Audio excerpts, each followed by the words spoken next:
어머니, 시골 냄새 나는데 사람들 불편해하잖아요. 밖에 계세요. 나한테 무슨 냄새가 난다고 그래. 나도 가족이야. 내가 뭘 잘못했어? 냄새나는 시골 할망구가 올 자리가 아니라고요. 정신 좀 차리세요. 그날 대전의 어느 호텔 로비, 사돈 처녀 결혼식에 왔던 67세 희숙 씨는 며느리에게 뺨을 맞았습니다. 하객들은 핸드폰을 들고 영상을 찍었습니다. 오히려 시어머니가 난동을 부리고 있다고 떠들기 시작했습니다. 희숙 씨는 그 자리에서 난동을 부린 나쁜 시어머니가 되어버렸습니다.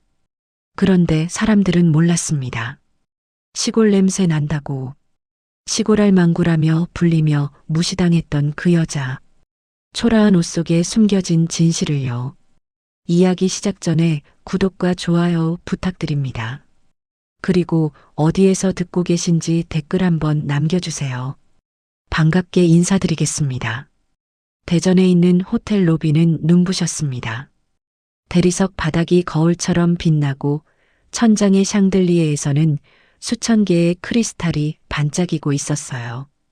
희숙은 입구에 서서 그 광경을 바라보면서 숨이 막히는 걸 느꼈습니다. 이런 곳은 처음이었거든요. 하객들이 이미 모여서 웃으며 이야기하고 있었어요. 여자들은 화려한 드레스를 입고 남자들은 깔끔한 정장 차림이었죠. 희숙은 낡은 구두를 신고 천천히 안으로 들어섰습니다. 구두 굽이 대리석 바닥을 긁으면서 끼익 소리를 냈어요. 유난히 크게 울렸죠. 주변 시선이 일제히 희숙에게 쏟아졌습니다. 누군가 희숙을 위아래로 훑어보면서 옆 사람에게 뭔가 속삭였어요. 누군가는 코를 살짝 찡그렸죠. 희숙은 귀가 뜨거워지면서 가슴이 조여오는 걸 느꼈습니다. 벽 쪽으로 비켜서려는데 익숙한 목소리가 들렸어요. 어머니, 세린이었습니다. 포토월 앞에서 친구들과 사진을 찍다가 희숙을 발견한 거였어요. 세린의 얼굴이 순식간에 굳어지면서 재빨리 친구들에게 뭐라고 말하고는 희숙에게 다가왔습니다. 미소를 지었지만 눈은 차갑게 얼어 있었어요. 어머니, 오셨네요. 목소리는 작았지만 날이 서 있었죠. 희숙은 입을 열려다 말았습니다. 세린이 먼저 말을 이었거든요. 전화드렸잖아요. 오지 말라고. 그래도 나는 가족이니까. 희숙이 작게 말했지만 세린은 듣지 않는 척했어요. 세린이 희숙의 팔을 살짝 잡아 끌면서 포토월에서 멀리 떨어진 곳으로 데려갔습니다. 여기는 사진 찍는 자리예요. 시골 냄새 나는데 사람들 불편해하잖아요. 그 말이 희숙의 가슴을 후벼 팠어요. 주변 하객들이 킥킥거리기 시작했습니다. 저 사람 누구야? 신부 언니 시어머니래. 옷 좀 봐. 완전 촌스러워. 속삭임이 파도처럼 번지면서 희숙을 집어삼켰어요. 희숙은 입술을 깨물면서 얼굴이 화끈거리는 걸 느꼈습니다. 세린은 돌아서서 포토월로 걸어가면서 하이힐 소리를 또각또각 냈어요. 친구들이 세린을 둘러싸면서 물었죠. 세린아, 저분 누구야? 그냥 시골에서 오신 분이에요. 신경 쓰지 마. 세린이 손을 흔들며 대수롭지 않게 말하면서 친구들과 다시 웃기 시작했습니다. 희숙은 그 말을 듣고 주먹을 꽉 쥐었어요. 손톱이 손바닥을 파고들면서 아팠지만 참았죠. 울면 안 됐거든요. 로비 안내 데스크 쪽으로 천천히 걸어가면서 희숙은 접수 직원에게 물었습니다. 저 문세아 양 결혼식인데요. 직원이 밝게 웃으며 대답했어요. 네, 손님. 성함이 어떻게 되세요? 윤희숙입니다. 직원이 명단을 확인하면서 고개를 갸웃했어요. 윤희숙님. 아, 여기 계시네요. 일반석 뒤쪽으로 안내해 드릴게요. 희숙은 직원을 따라 웨딩홀 안으로 들어갔습니다. 천장이 높고 좌석마다 하얀 리본이 달려 있었어요. 무대에는 꽃 장식이 가득했죠. VIP석은 앞쪽에 있었고 이미 세린 쪽 친척들이 앉기 시작하고 있었습니다. 고급 시계와 명품 가방들이 번쩍이고 있었어요. 직원이 희숙을 맨 뒤쪽 구석 자리로 안내했습니다. 여기 앉으시면 됩니다. 희숙은 자리에 앉으면서 주변을 둘러봤어요. 양옆은 빈자리였고 앞쪽은 모르는 사람들로 가득했죠. 희숙 혼자 떨어져 있는 거였습니다. VIP석에서는 웃음소리가 들렸어요. 세린의 아버지 문도식이 친척들과 악수하면서 환하게 웃고 있었죠. 희숙은 그 모습을 보면서 가슴이 답답해졌습니다. 처음 보는 사람들이었거든요. 준호와 세린이 결혼한 지 2년이 됐지만 세린 부모를 한 번도 만나본 적이 없었어요. 명절에도 초대받지 못했고 손주 민준이 돌잔치에도 부르지 않았죠. 희숙은 존재하지 않는 사람 취급을 받았습니다. 그런데 오늘도 마찬가지였어요. 맨 뒤 구석 자리에 혼자 앉아 있었죠. 희숙은 핸드백을 무릎 위에 올려놓고 두 손으로 꽉 쥐었습니다.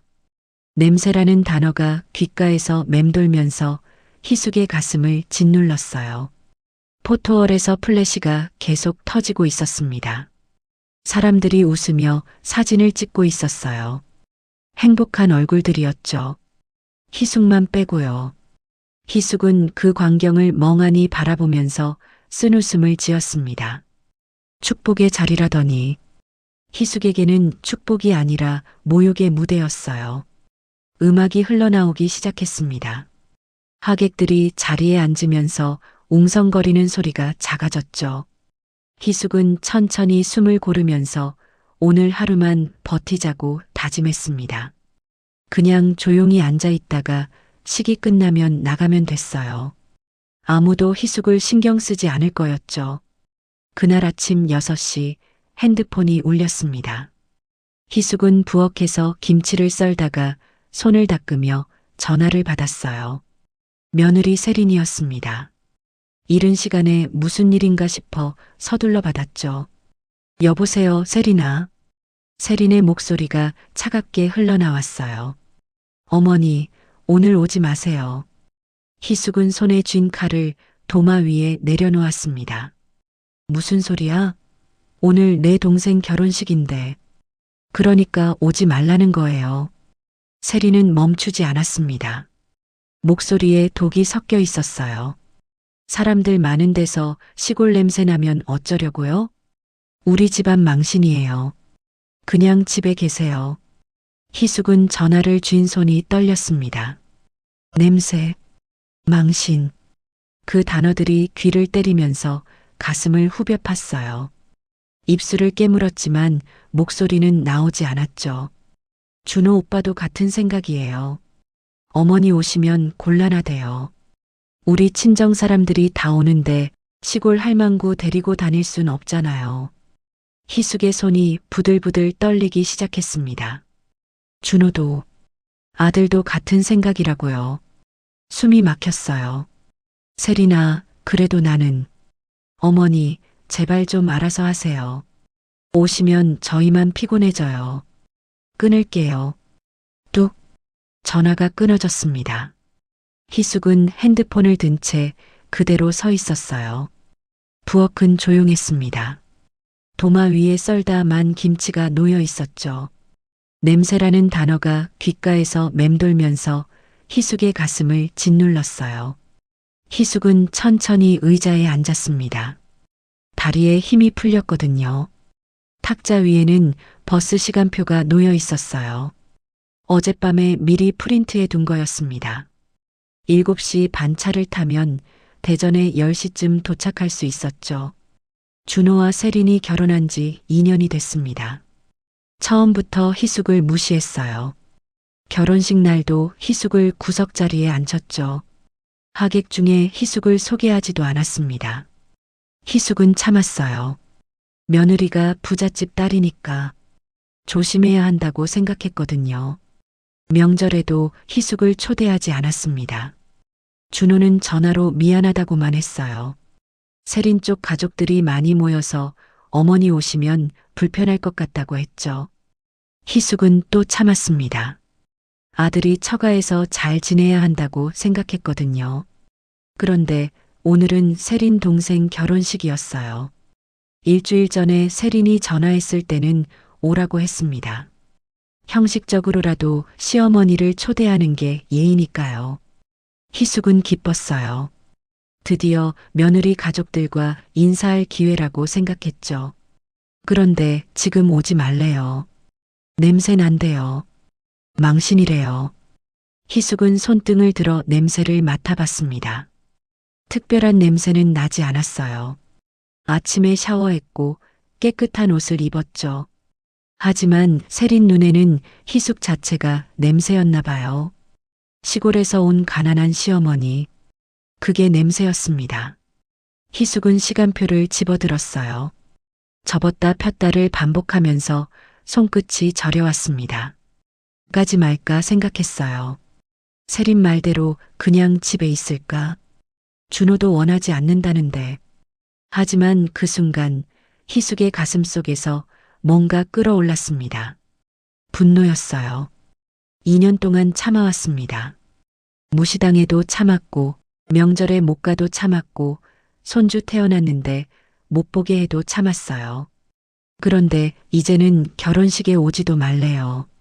시골 냄새 난다고. 망신이래요. 희숙은 시간표를 탁자 위에 탁 내려놓았습니다.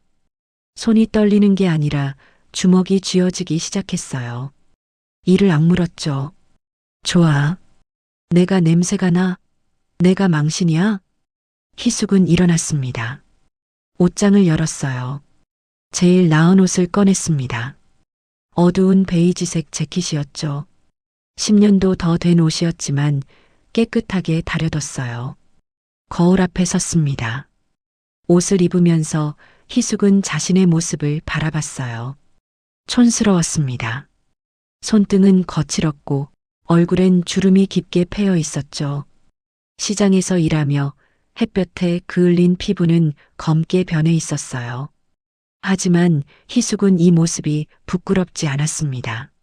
남편 없이 혼자 아들 키우면서 생긴 모습이었거든요. 새벽 4시에 일어나 시장 일 나가고 밤늦게까지 일하면서 준호 학원비 벌었던 세월의 흔적이었어요. 그런데 세리는 이걸 냄새라고 했습니다. 망신이라고 했어요. 희숙은 향수를 뿌렸습니다. 몇 년 전에 준호가 준 작은 향수병이었어요. 뿌리면서 씁쓸한 웃음이 나왔죠. 냄새 나지 말라고 향수까지 뿌리는 자신이 한심했습니다. 시계를 봤어요. 7시였습니다. 서둘러야 했죠. 핸드백을 챙기면서 희숙은 거울 속 자신을 다시 한번 바라봤어요. 가자. 가서 보자. 내가 얼마나 망신인지, 내가 얼마나 냄새 나는지. 희숙의 눈빛이 달라지기 시작했습니다. 슬픔이 아니었어요. 분노였죠. 도끼가 서리기 시작했습니다. 문을 열고 밖으로 나갔어요. 버스 정류장까지 20분 거리를 걸으면서 희숙은 이를 악물었습니다. 가슴 속에서 뭔가 단단하게 뭉쳐지는 게 느껴졌어요. 참아왔어. 2년 동안 참았지. 그런데 이제는 안 참아. 정류장에 도착했을 때 버스가 막 들어오고 있었습니다. 희숙은 버스에 올랐어요. 뒷좌석에 앉으면서 창밖을 바라봤죠. 익숙한 풍경이 지나갔습니다. 핸드폰을 꺼냈습니다. 준호에게 문자를 보내려다 멈췄어요. 보낼 말이 없었습니다. 아들도 세린 편이래요. 어머니가 오면 곤란하대요. 희숙은 핸드폰을 가방에 넣었습니다. 핸드백을 무릎 위에 올려놓고 두 손으로 꽉 쥐었어요. 손톱이 손바닥을 파고들었죠.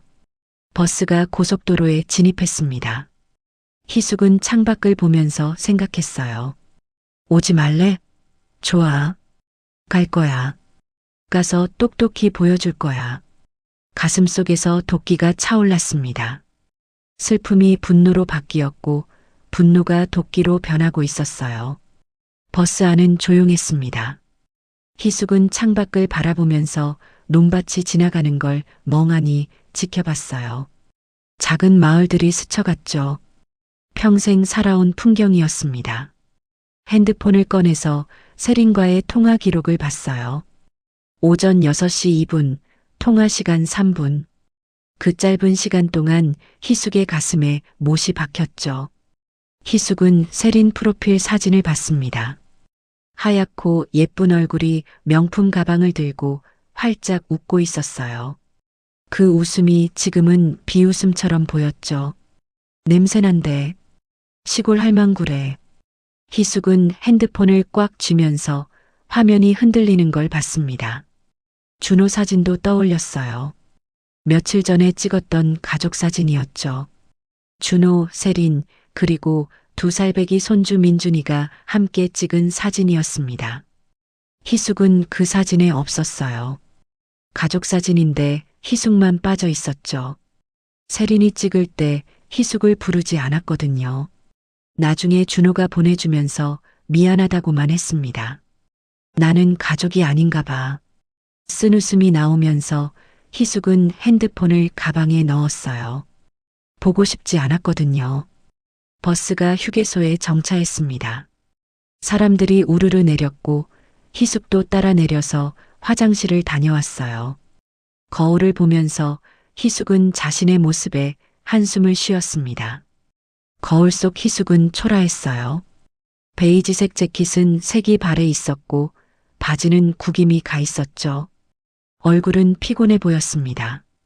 새벽부터 잠을 설쳐서 눈 밑에 다크서클이 져 있었어요. 희숙은 손을 씻으면서 다시 생각했습니다. 가지 말까?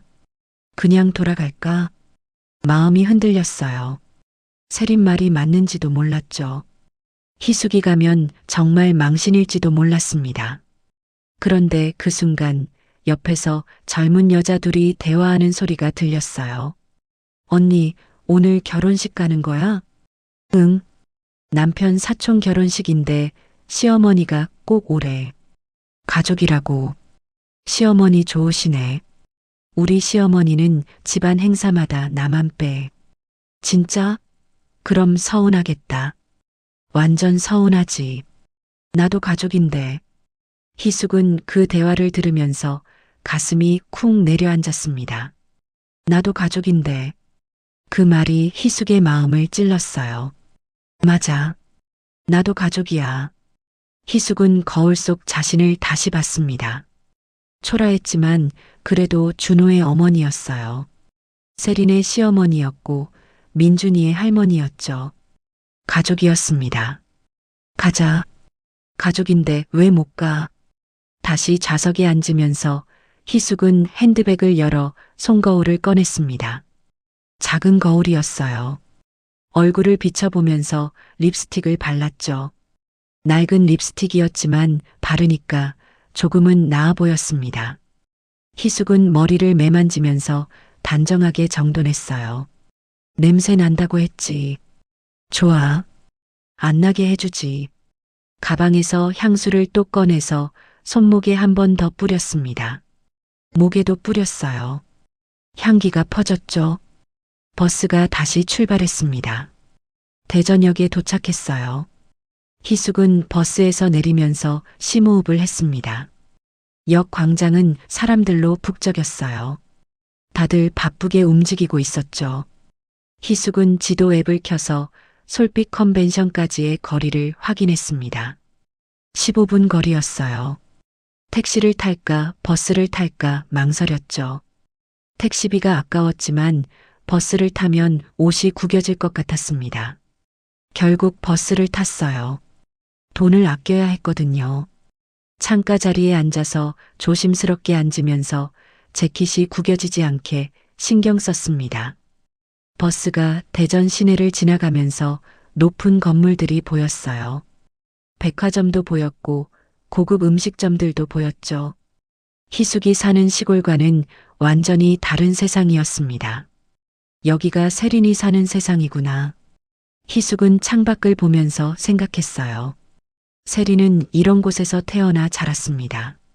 좋은 집, 좋은 차, 좋은 옷을 보며 살아왔죠. 그러니까 희숙 같은 사람이 이해가 안 됐을 거예요. 하지만 희숙도 억울했습니다. 가난한 게 죄는 아니었거든요. 시골에 사는 게 부끄러운 일도 아니었어요. 희숙은 평생 정직하게 살았고 누구한테도 피해주지 않으려고 애썼죠. 버스가 솔빛 컨벤션 앞에 섰습니다. 희숙은 내려서 건물을 올려다봤어요. 엄청나게 컸습니다. 유리로 된 외벽이 햇빛을 반사하면서 반짝였어요. 입구는 넓었고 사람들이 드나들고 있었죠. 다들 멋진 옷을 입고 있었습니다. 희숙은 그 자리에서 얼어붙었어요. 다리가 떨렸죠. 정말 들어가야 할까요? 저 안에 들어가면 사람들이 희숙을 어떻게 볼까요? 시골 할망구. 세린의 목소리가 귓가에 맴돌았습니다. 희숙은 뒷걸음질 쳤어요. 도망가고 싶었죠. 바로 그 순간 핸드폰이 울렸습니다. 문자였어요. 낯선 번호였죠. 희숙은 문자를 열어봤습니다. 안녕하세요. 웨딩 라이브 감독 주칠성입니다.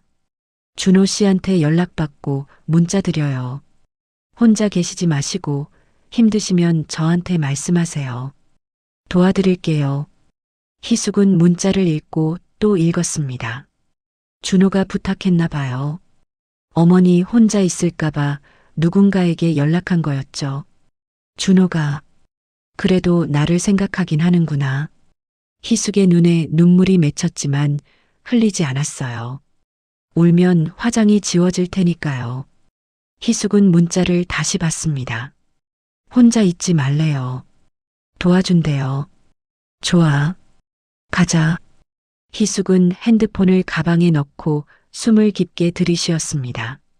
어깨를 펴고 고개를 들었어요. 컨벤션 입구를 향해 걸어갔습니다. 유리문이 자동으로 열리면서 차가운 에어컨 바람이 얼굴을 스쳤죠. 안으로 들어섰어요. 로비가 펼쳐졌습니다.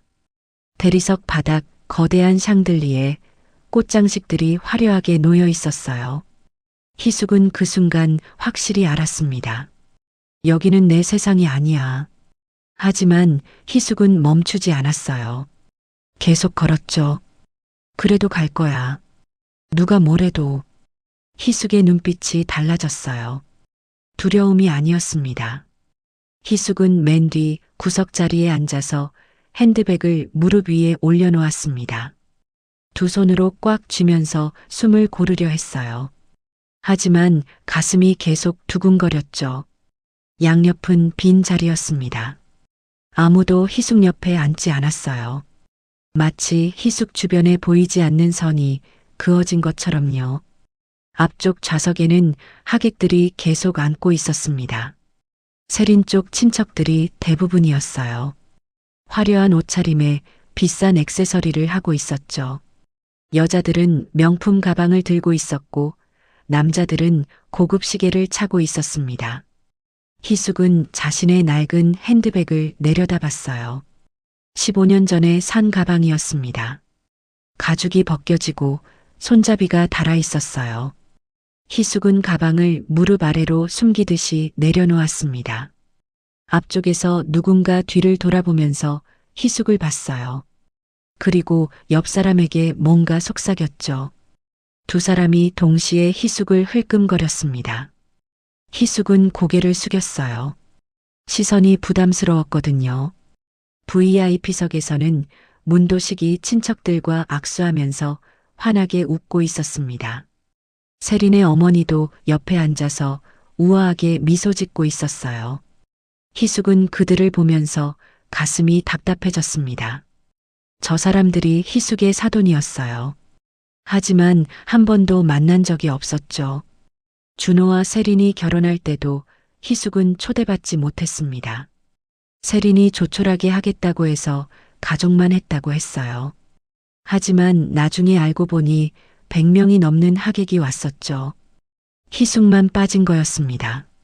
그 이후로도 명절에 부르지 않았고 민준이 돌잔치에도 초대하지 않았어요. 희숙은 존재하지 않는 사람처럼 취급받았습니다. 음악이 흐르기 시작했어요. 리허설 음악이었습니다.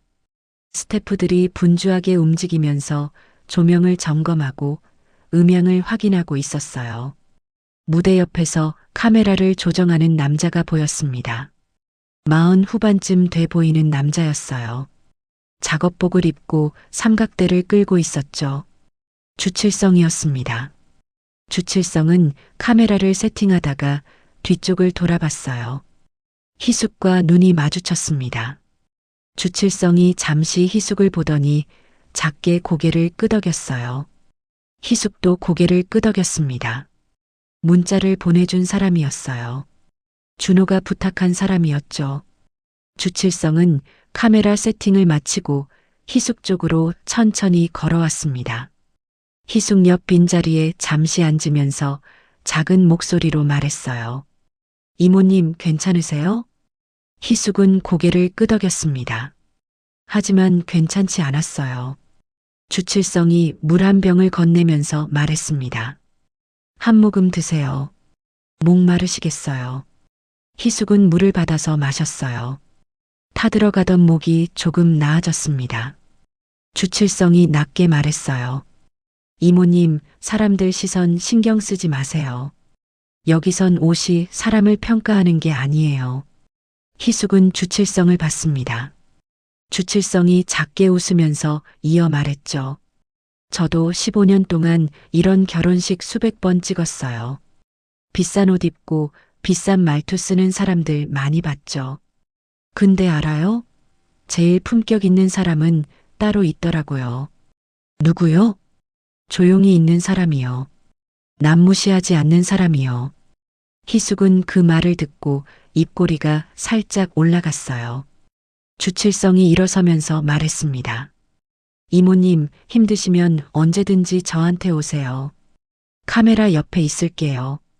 희숙은 고맙다고 작게 말했어요. 주칠성이 무대 쪽으로 돌아갔습니다. 희숙은 다시 혼자 남았어요. 하지만 조금 전보다는 마음이 나았습니다. 낯선 사람의 작은 친절이 희숙을 붙들어주고 있었어요. 플래너가 마이크를 잡고 말했습니다. 리허설 시작하겠습니다. 신랑 신부 대기 부탁드려요. 스태프들이 더 분주하게 움직였어요. 조명이 하나씩 켜지면서 무대가 환해졌습니다. 희숙은 그 빛을 바라보면서 숨을 고르려 했어요. 그때 VIP실 문이 열렸습니다. 준호가 나왔어요. 정장을 입고 있었습니다. 세린과 함께였죠. 두 사람은 무대 옆으로 걸어가면서 뭔가 이야기하고 있었어요. 희숙은 아들을 봤습니다. 가슴이 뭉클했어요. 준호가 이쪽을 한번 돌아봤습니다.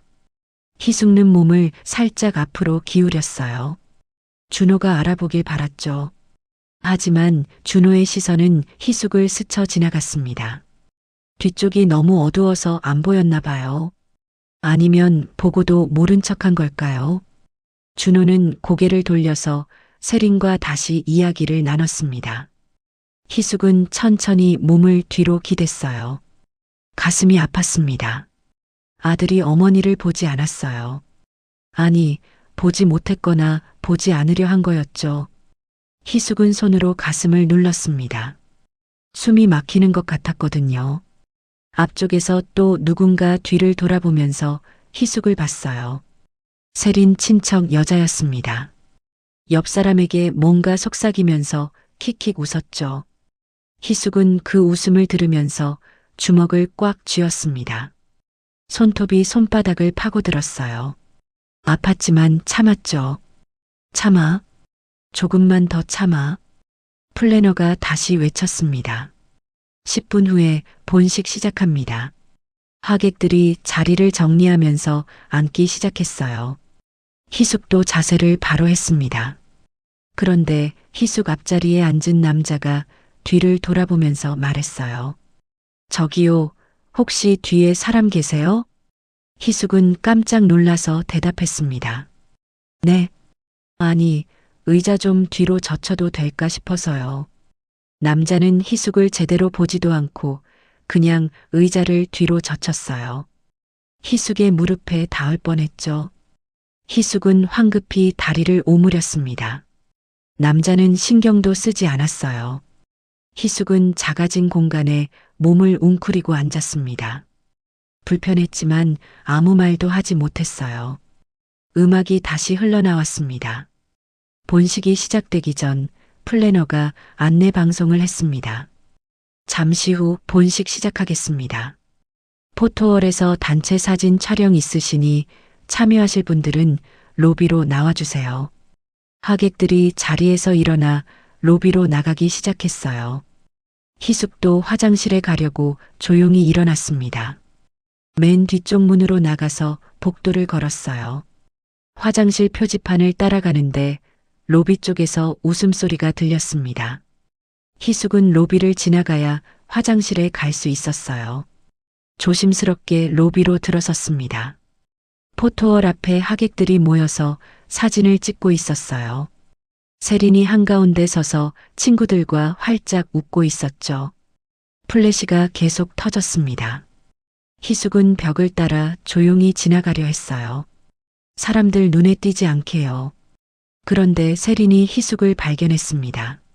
어머니, 세린의 목소리가 로비에 울렸어요. 사람들이 일제히 돌아봤습니다. 희숙은 멈춰 섰어요. 세린이 포토월에서 내려와 희숙에게 다가왔습니다. 얼굴에는 미소가 있었지만 눈빛은 차가웠어요. 어머니, 어디 가세요? 화장실. 좀 가려고. 희숙이 작게 대답했지만 세린은 희숙의 옷을 위아래로 훑어봤습니다. 어머니, 여기 사진 찍는 자리예요. 희숙은 고개를 끄덕였어요. 나는 안 찍어. 그냥 지나가는 거야. 세린이 희숙의 팔을 잡았습니다. 잠깐만요. 옷 좀. 세린이 희숙의 재킷깃을 만지작거렸어요. 이거 뭐예요? 보풀하기 천지네. 희숙은 당황해서 손으로 털려 했습니다. 하지만 세린이 먼저 손으로 확 털었어요. 그 바람에 희숙이 비틀거렸죠. 주변 사람들이 보고 있었습니다. 킥킥거리는 소리가 들렸어요. 세린이 희숙의 소매를 잡아당기면서 말했습니다. 이것도 좀 구겨졌네요. 그 순간 톡! 단추 하나가 떨어져 바닥을 굴렀습니다. 희숙은 그 소리를 들으면서 얼어붙었어요. 하객들이 동시에 웃었습니다. 어머, 단추 떨어졌어. 완전 낡았나 봐. 세린이 단추를 내려다보면서 작게 혀를 찼습니다. 어머니, 이런 옷 입고 오시면 어떡해요. 사람들 보는데. 희숙은 허리를 숙여 단추를 주우려 했어요. 손이 떨려서 단추를 잡을 수 없었습니다. 겨우 주워서 주머니에 넣었죠. 세린이 희숙에게 더 가까이 다가와 낮게 속삭였습니다. 전화했잖아요. 오지 말라고. 왜 오셨어요? 우리 집안 망신시키려고요? 희숙는 그 말을 듣고 가슴이 무너져 내렸어요. 망신이래요. 희숙이 망신이래요. 희숙는 참고 있던 게 터져 나왔습니다. 세린아, 나도 가족이야. 가족이 왜 망신이야? 목소리가 떨렸지만 또렷했어요. 주변이 조용해졌습니다. 사람들이 숨을 죽이고 지켜봤어요. 세린의 얼굴이 굳어졌습니다. 뭐라고요? 나는 내 시어머니야. 민준이 할머니고. 왜 가족 취급을 안 해? 희숙의 목소리가 점점 커졌어요. 2년 동안 참았던 게 쏟아져 나왔죠. 명절에도 안 부르고 돌잔치에도 안 부르고 이제는 결혼식에도 오지 말래? 나한테 왜 이래? 세린의 얼굴이 빨개졌습니다. 주변 사람들이 다 듣고 있었거든요. 세린이 이를 악물면서 낮게 말했어요. 어머니, 지금 여기가 어딘 줄 아세요? 조용히 하세요. 조용히? 2년 동안 조용히 살았어. 그런데 너희는 날 사람 취급도 안 하잖아. 희숙의 목소리가 로비 전체에 울렸습니다. 사람들이 핸드폰을 들기 시작했어요. 영상을 찍기 시작했죠. 세린이 주변을 둘러보면서 당황했습니다. 사람들이 다 보고 있었어요. 세린이 희숙의 팔을 꽉 잡았습니다. 어머니, 그만 좀 하세요. 희숙은 팔을 빼려 했어요. 손 놓아. 세린이 더 세게 잡았습니다. 어머니가 먼저 조용히 하세요. 희숙이 팔을 확 빼면서 소리쳤어요. 나한테 왜 이래? 내가 뭘 잘못했어? 찰싹. 세린의 손이 올라와서 희숙의 뺨을 때렸습니다. 세상이 멈춘 듯 조용해졌어요. 희숙의 귀가 웅웅거렸습니다. 뺨이 화끈거렸어요. 하객들이 숨을 죽이고 지켜봤죠. 핸드폰 카메라들이 일제히 희숙의 얼굴을 클로즈업으로 담았습니다. 플래시가 사방에서 터졌어요. 희숙은 뺨을 감싸쥐면서 세린을 봤습니다. 세린은 손을 떨고 있었어요. 자기도 놀란 것 같았죠. 하지만 입을 열지 않았습니다. 사과하지 않았어요. 보안요원 2명이 달려왔습니다. 희숙의 팔을 양쪽에서 붙잡았어요. 손님, 진정하세요. 희숙은 아무것도 하지 않았습니다. 그저 서 있었을 뿐이었어요. 하지만 보안요원은 희숙을 범죄자처럼 붙잡고 있었죠. 하객들은 계속 영상을 찍었습니다. 누군가 말했어요. 완전 난동이네. 시어머니가 저러면 어떡해. 세린이 불쌍해. 희숙은 그 말들을 들으면서 온몸이 얼어붙었어요. 난동이래요. 희숙이 난동을 부렸대요. 뺨을 맞은 사람이 희숙인데요. VIP실 문이 열렸습니다. 준호가 뛰어나왔어요. 어머니를 봤습니다. 보안요원에게 붙잡힌 모습을 봤죠. 한 걸음 다가오려다 멈췄습니다. 세린이 준호의 팔을 잡았어요. 오빠, 어머니가 갑자기. 준호는 입을 열려다 다물었어요. 엄마. 그 한마디도 하지 못했습니다. 희숙은 아들을 바라봤어요. 뺨보다 더 아팠습니다. 아들의 침묵이 칼처럼 박혔어요. 숨이 목까지 차올랐죠. 쓰러질 것 같았지만 이를 악물었습니다. 쓰러지면 더 약해 보일 것 같았거든요. 희숙은 보안요원의 손을 뿌리치려 했어요. 하지만 힘이 없었습니다. 세린이 플래너에게 말했어요. 죄송해요. 제가 진정시킬게요. 플래너가 난처한 얼굴로 고개를 끄덕였죠. 희숙은 그 순간 깨달았습니다. 오늘은 사과로 끝낼 일이 아니라는 걸요. 보안요원이 희숙의 팔을 잡고 있었습니다. 희숙은 비틀거리면서 뺨을 감싸 쥐었어요. 화끈거렸죠. 하지만 그것보다 더 뜨거운 건 주변 시선이었습니다. 핸드폰 카메라가 사방에서 희숙을 향하고 있었어요. 플래시가 계속 터졌죠. 누군가 큰 소리로 말했습니다. 영상 찍어야겠다. SNS에 올려야지. 다른 사람이 웃으며 대답했어요. 나도 찍었어. 완전 대박이네. 희숙은 그 말들을 들으면서 온몸이 떨렸습니다. 영상이 퍼진다고요. 희숙의 모습이 세상에 퍼진다고요. 그때 누군가 보안요원에게 다가왔어요. 주칠성이었습니다. 잠깐만요. 이분 제가 모시고 갈게요. 보안요원이 주칠성을 봤어요. 손님이 누구세요?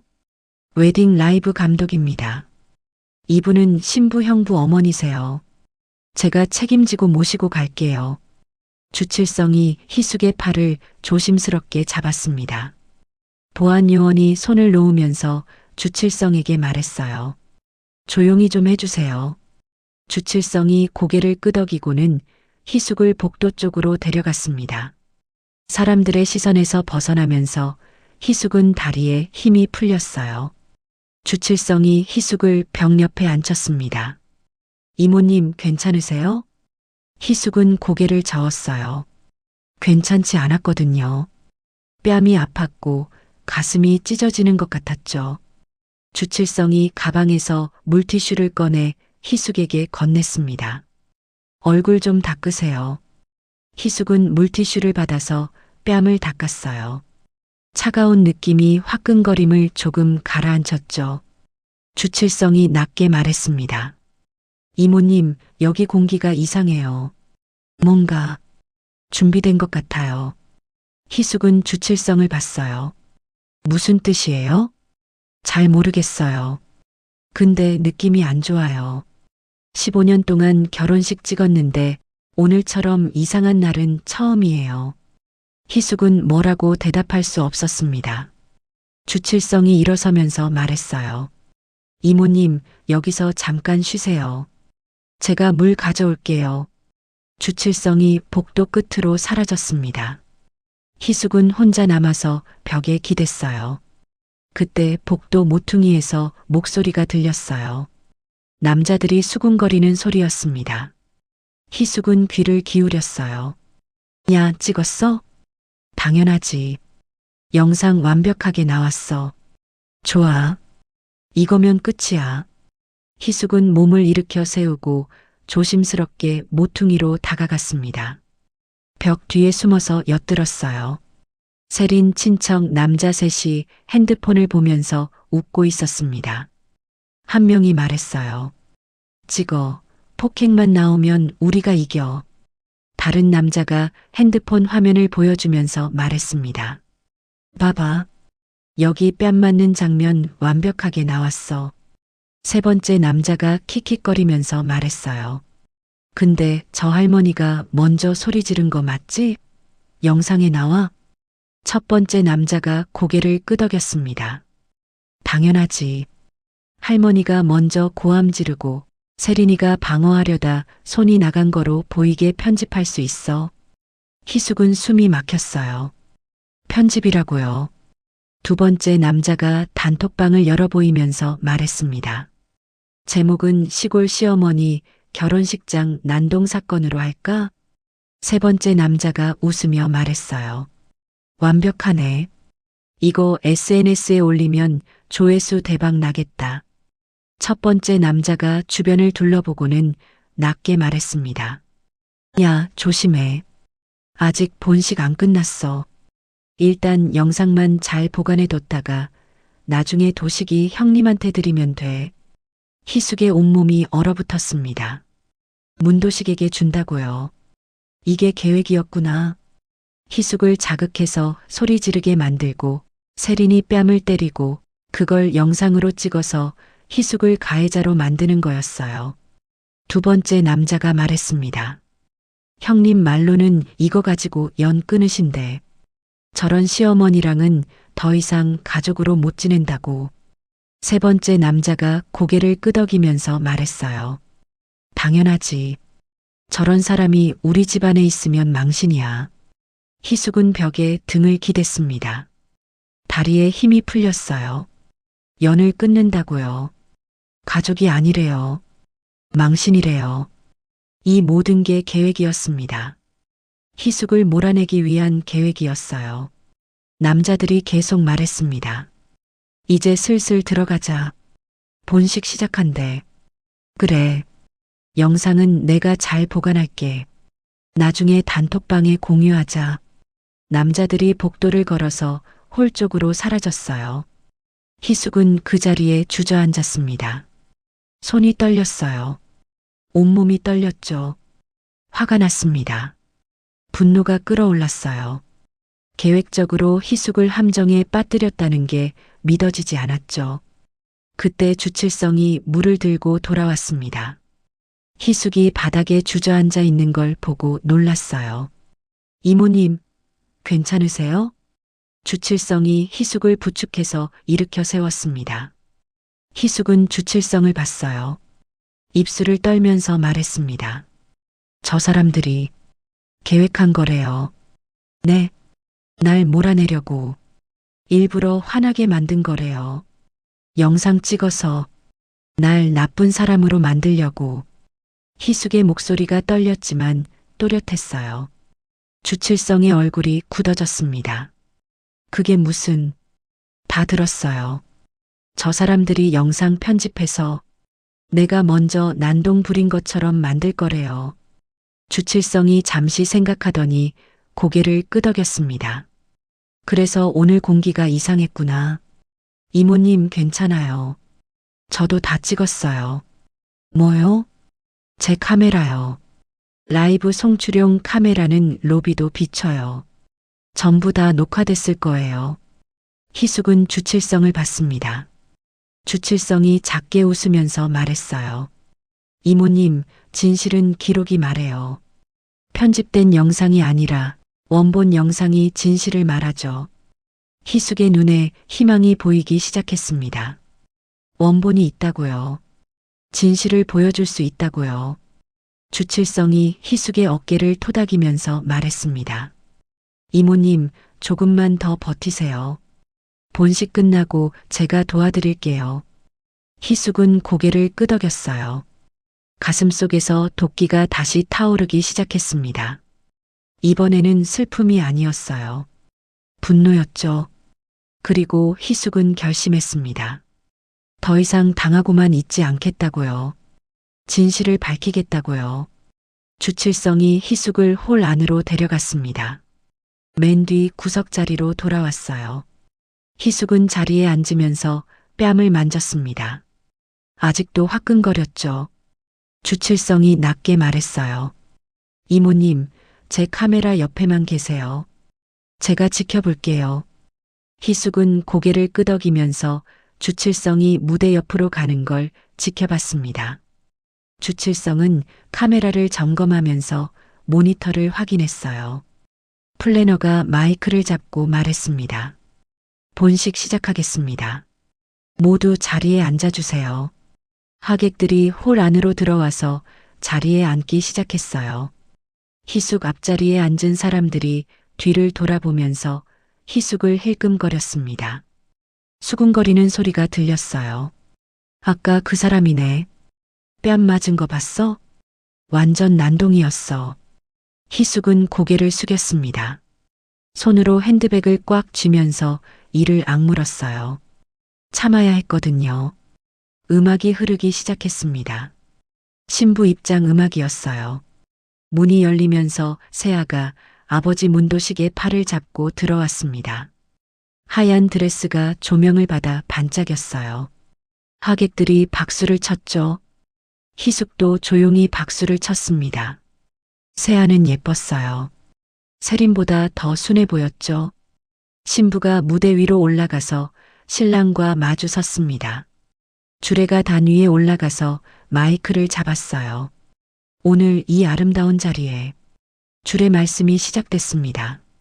희숙은 무대를 바라보면서 숨을 고르려 했어요. 그때 무대 뒤 스크린이 갑자기 깜빡거렸습니다. 지직! 화면이 흔들리더니 순간 꺼졌다가 다시 켜졌어요. 주칠성이 당황한 얼굴로 카메라를 확인했습니다. 플래너가 날카롭게 외쳤어요. 무슨 일이에요?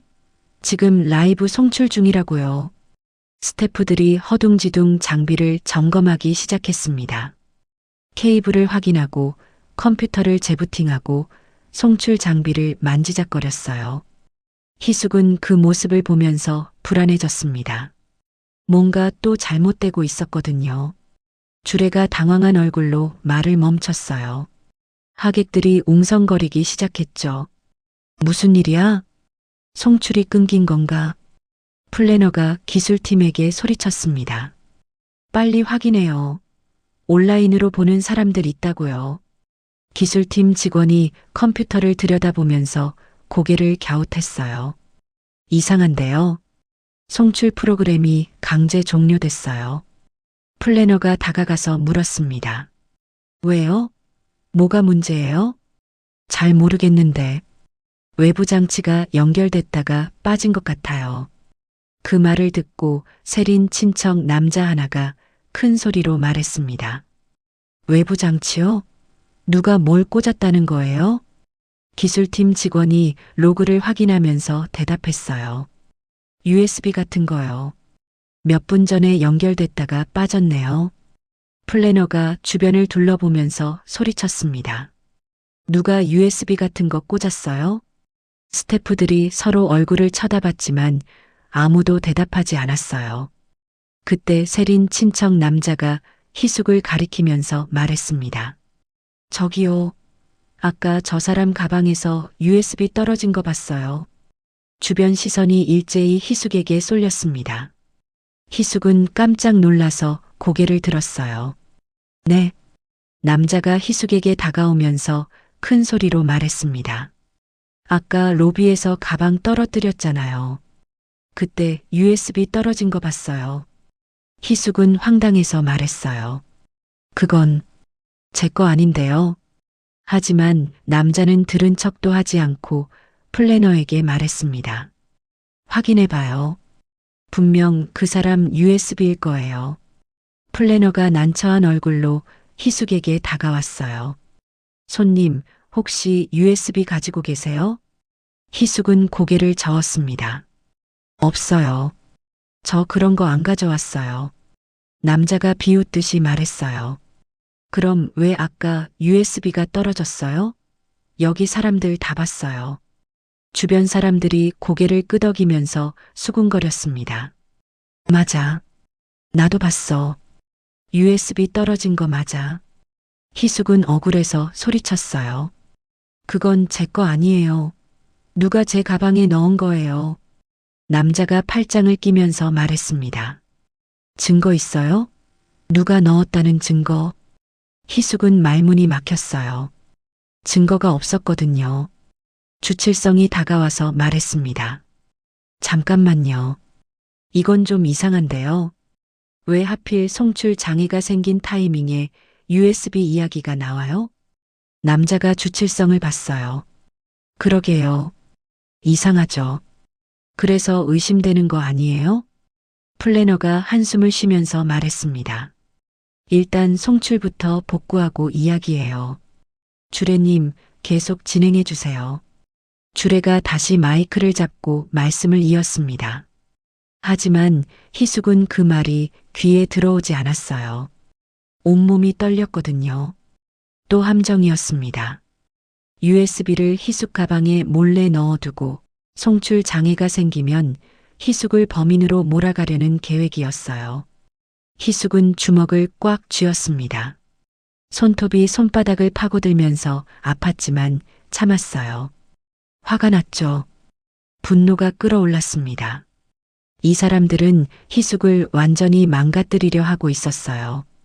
계획적으로, 조직적으로요. 주칠성이 희숙 옆에 와서 낮게 속삭였습니다. 이모님 괜찮으세요? 희숙은 고개를 저었어요. 괜찮지 않았거든요. 주칠성이 말했습니다. 이모님, 제가 다 기록하고 있어요.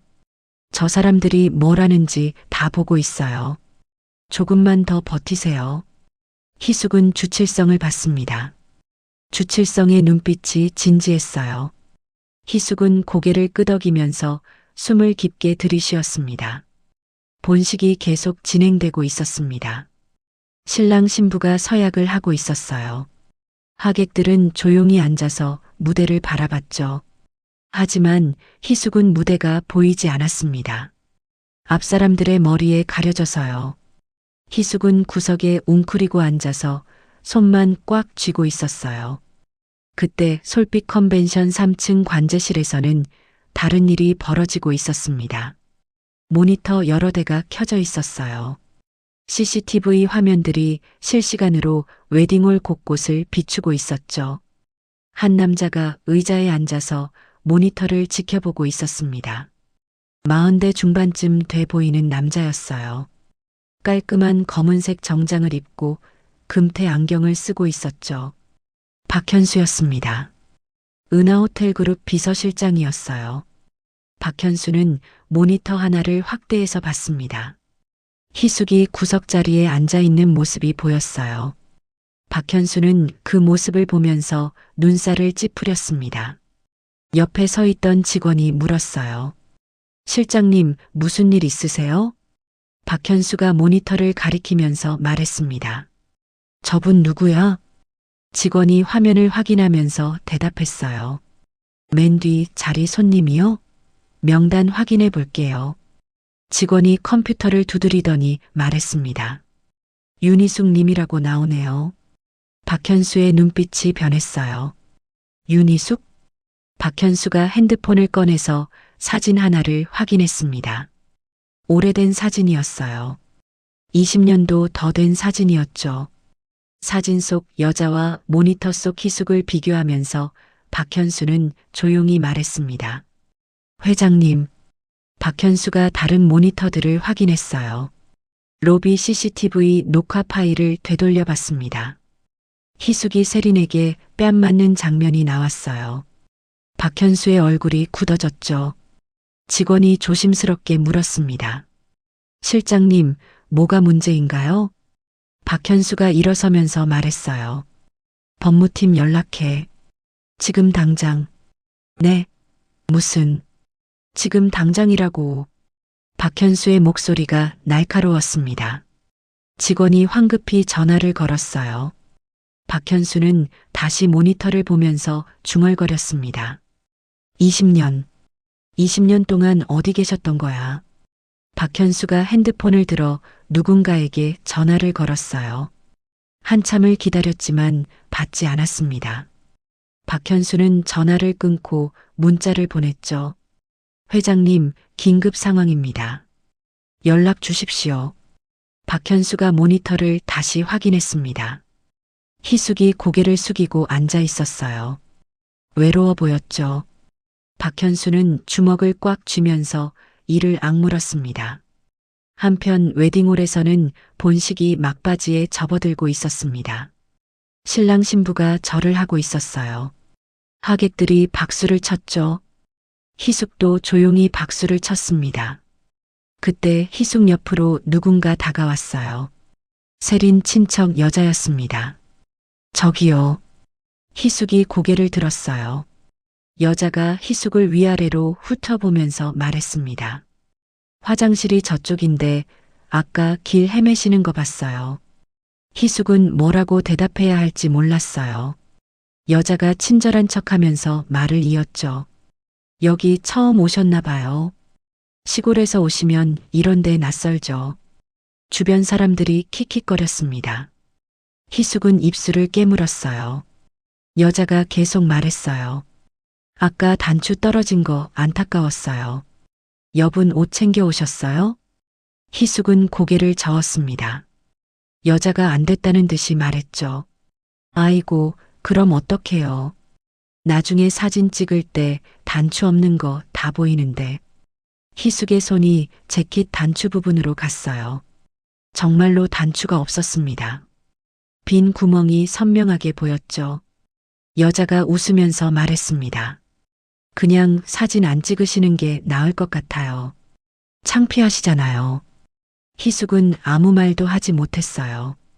여자가 자리로 돌아가면서 옆 사람에게 뭔가 속삭였습니다. 두 사람이 동시에 희숙을 보고 웃었어요. 희숙은 재킷 단추 부분을 손으로 가렸습니다. 부끄러웠거든요. 신랑 신부가 퇴장했습니다. 하객들이 일어서서 박수를 쳤어요.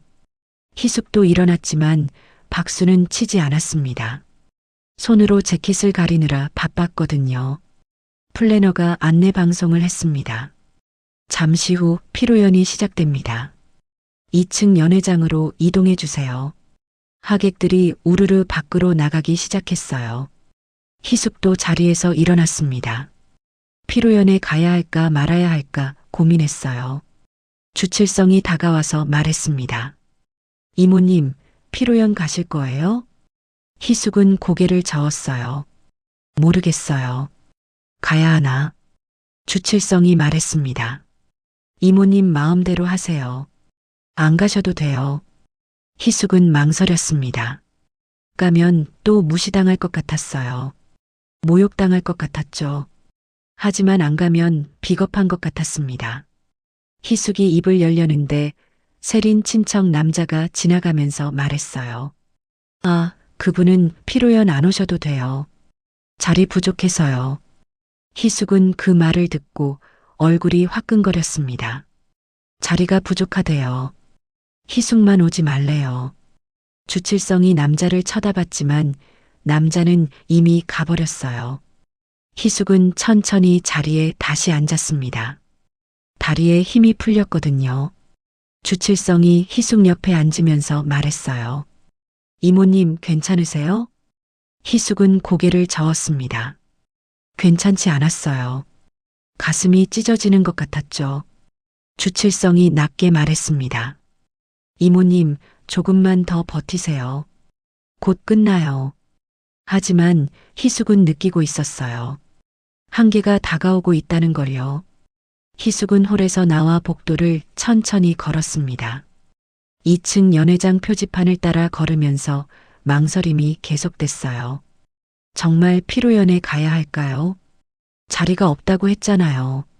하지만 그냥 집으로 돌아가기도 뭔가 찝찝했습니다. 희숙은 연회장 입구 앞까지 왔어요. 화려한 문이 열려 있었고 안에서는 음악이 흘러나오고 있었죠. 하객들이 삼삼오오 모여서 샴페인을 마시며 이야기하고 있었습니다. 희숙은 입구에 서서 안을 들여다봤어요. 테이블마다 이름표가 놓여 있었습니다. VIP 테이블, 친척 테이블, 친구 테이블. 희숙은 자신의 이름을 찾으려 했어요. 하지만 입구에서는 잘 보이지 않았죠. 안으로 들어가야 할까요? 희숙이 한 발짝 내디디려는데 플래너가 다가왔습니다. 손님 실례지만 좌석표 확인 좀 할 수 있을까요? 희숙은 고개를 끄덕이면서 말했어요.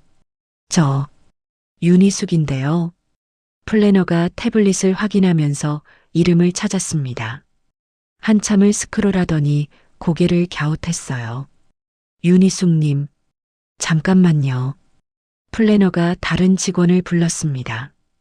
두 사람이 태블릿을 보면서 뭔가 확인하더니 난처한 표정을 지었어요. 플래너가 희숙에게 말했습니다.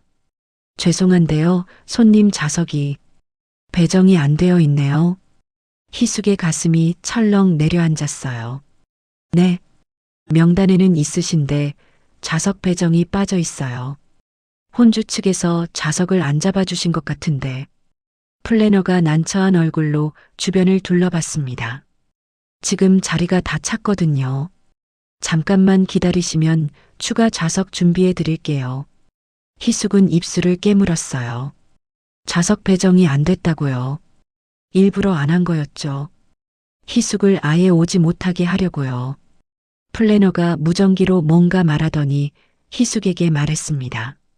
손님, 복도 쪽 대기 의자에 잠시만 앉아 계세요. 준비되면 바로 모셔다 드릴게요.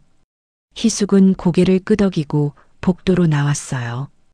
벽 옆에 놓인 의자에 앉으면서 핸드백을 무릎 위에 올렸습니다. 연회장 안에서는 웃음소리가 들렸어요. 건배 소리도 들렸죠. 희숙은 혼자 복도에 앉아서 그 소리를 들었습니다. 10분이 지났어요. 20분이 지났죠. 아무도 희숙을 부르러 오지 않았습니다. 희숙은 연회장 입구를 바라봤어요. 플래너는 안에서 바쁘게 움직이고 있었지만 희숙을 신경 쓰지 않았죠. 희숙은 일어서서 다시 입구로 갔습니다. 플래너에게 말하려 했어요. 그런데 VIP 테이블에서 세린이 일어나 이쪽으로 걸어왔습니다. 세린은 희숙을 보자마자 얼굴을 찡그렸어요.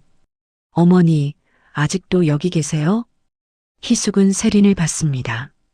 자리가 없다고 해서 기다리고 있어. 세린이 한숨을 쉬면서 말했어요. 어머니, 이제 그만 돌아가세요. 희숙의 가슴이 철렁 내려앉았습니다. 뭐, 오늘 충분히 오셨잖아요. 이제 집에 가세요. 여기 어머니 자리 없어요. 세린의 목소리는 차갑고 단호했습니다. 희숙는 말이 막혔어요. 세린이 희숙에게 더 가까이 다가와 낮게 속삭였습니다. 아까 로비에서도 난리치시고 USB 사건도 있고 더 이상은 곤란해요. 그냥 조용히 가주세요. 희숙은 세린을 바라보면서 손이 떨렸어요. 세린아, 나는 어머니, 제발이요. 더 망신 주지 마세요. 우리 아빠도 화나셨어요. 이제 그만 가세요. 세린이 돌아서서 연회장 안으로 들어갔습니다. 희숙은 그 자리에 서서 세린의 뒷모습을 바라봤어요. 그때 연회장 안에서 준호가 나왔습니다. 희숙을 보더니 잠시 멈췄어요. 희숙은 아들을 봤습니다. 준호야. 준호가 희숙에게 다가왔지만 표정은 복잡했어요. 엄마, 왜 아직도 여기 있어요? 나 자리가 없어서. 준호가 한숨을 쉬면서 말했습니다. 엄마, 오늘 좀 힘들었어요. 세린이도 화났고 장인어른도 기분 안 좋으시고. 준호는 말을 잇지 못했어요. 희숙은 아들을 보면서 물었습니다. 준호야, 너도 엄마한테 가라는 거야? 준호는 고개를 돌렸습니다. 대답하지 않았어요.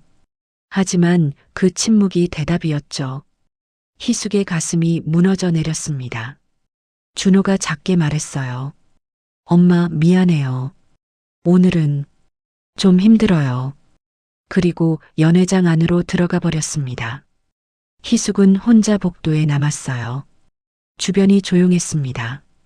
연회장 안에서는 웃음소리가 들렸지만 희숙에게는 아무 소리도 들리지 않는 것 같았어요. 희숙은 천천히 의자에 다시 앉았습니다. 핸드백을 꽉 쥐면서 숨을 고르려 했어요. 가슴이 답답했습니다. 숨이 막히는 것 같았죠. 희숙은 재킷 안주머니를 만졌어요. 아까 떨어진 단추가 들어 있었습니다. 작고 초라한 단추였죠. 희숙은 그 단추를 꺼내서 손바닥 위에 올려놓았습니다. 희숙은 재빨리 눈물을 닦았습니다. 울면 안 됐거든요. 하지만 가슴 속에서는 뭔가 무너지고 있었어요. 희망이 무너지고 있었습니다. 가족이라는 믿음이 무너지고 있었죠. 희숙은 일어섰습니다. 돌아가야 했어요. 여기 있으면 안 됐죠. 희숙은 복도를 천천히 걸어서 엘리베이터로 향했습니다. 뒤돌아보지 않았어요. 연회장도 보지 않았죠. 엘리베이터 버튼을 눌렀습니다. 문이 열렸어요. 희숙이 안으로 들어서는데 누군가 잠깐만요. 라고 소리쳤습니다. 희숙은 돌아봤어요. 주칠성이 뛰어오고 있었습니다. 주칠성이 숨을 헐떡이며 희숙 앞에 섰습니다. 이모님, 어디 가세요? 희숙은 엘리베이터 문을 잡고 서서 주칠성을 봤어요. 집에 가려고요. 주칠성이 고개를 저으면서 말했습니다. 아직 가시면 안 돼요. 희숙은 쓴웃음을 지었어요. 여기 제 자리 없어요. 가족도 저 원하지 않고요. 희숙의 목소리가 떨렸습니다. 주칠성이 희숙의 손을 잡았습니다. 이모님, 제가 다 기록했어요. 로비에서 있었던 일, USB 사건, 전부 다요. 희숙은 주칠성을 봤어요. 그게 무슨 소용이에요? 이미 다 끝났잖아요. 아니에요.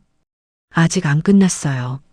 주칠성이 가방에서 작은 외장하드를 꺼내 보였습니다. 여기 원본 영상이 다 있어요. 편집 안 된 진짜 영상이요. 희숙은 외장하드를 봤지만 힘이 나지 않았어요. 그걸로 뭘 하겠어요? 누가 믿어줘요? 희숙의 목소리가 점점 작아졌습니다. 주칠성이 희숙의 어깨를 잡으면서 말했어요.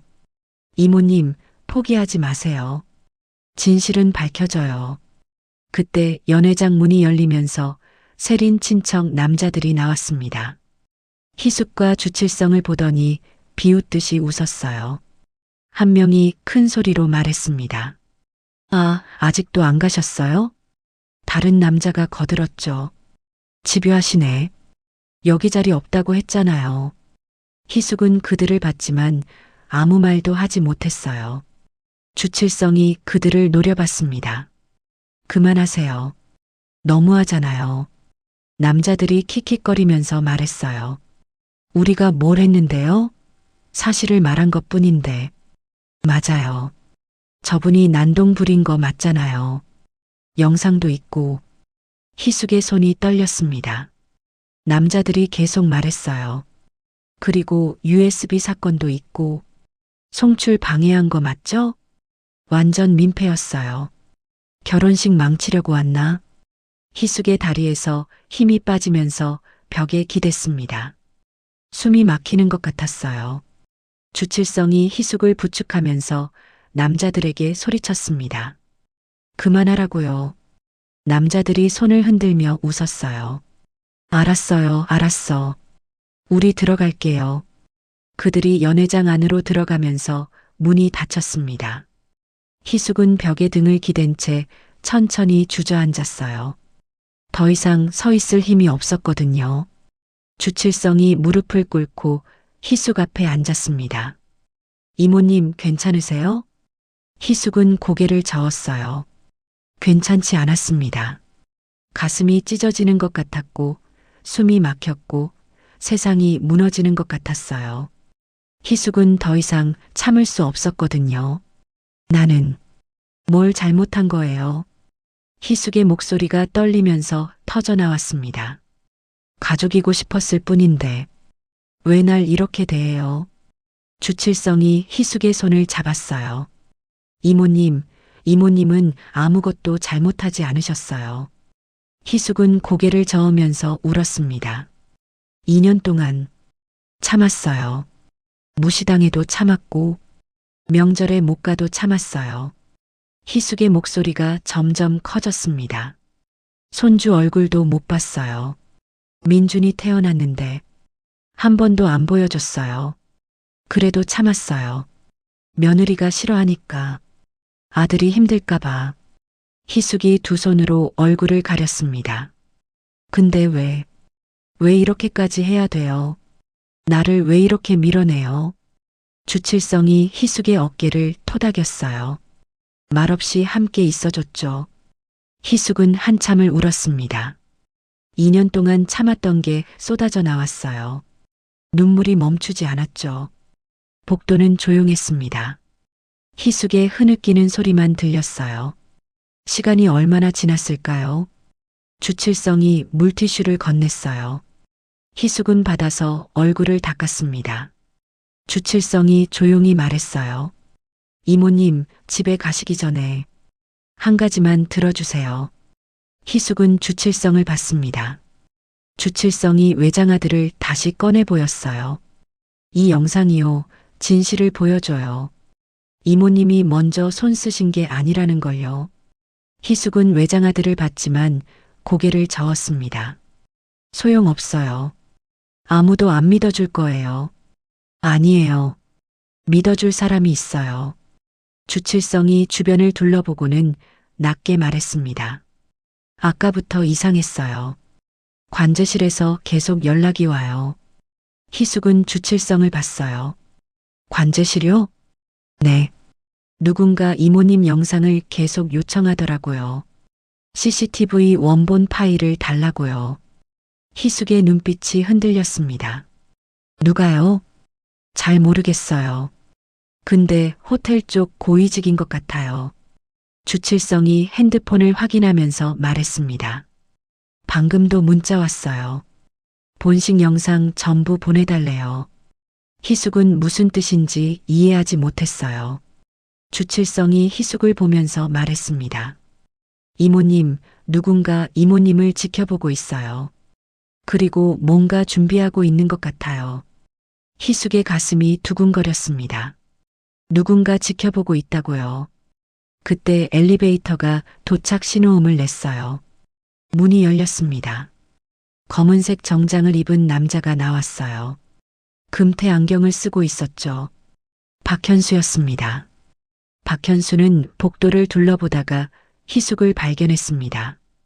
희숙과 눈이 마주쳤어요. 박현수의 눈빛이 흔들렸습니다. 잠시 멈칫하더니 천천히 희숙에게 다가왔어요. 희숙은 박현수를 봤지만 누군지 몰랐습니다. 박현수가 희숙 앞에 섰습니다. 입을 열려다 말았어요. 다시 열었다가 또 닫았죠. 그리고 마침내 떨리는 목소리로 말했습니다. 회장님, 찾았습니다. 희숙은 박현수를 올려다봤습니다. 회장님이라고요. 무슨 소리예요? 박현수가 무릎을 꿇고 희숙 앞에 앉았어요. 회장님, 괜찮으십니까?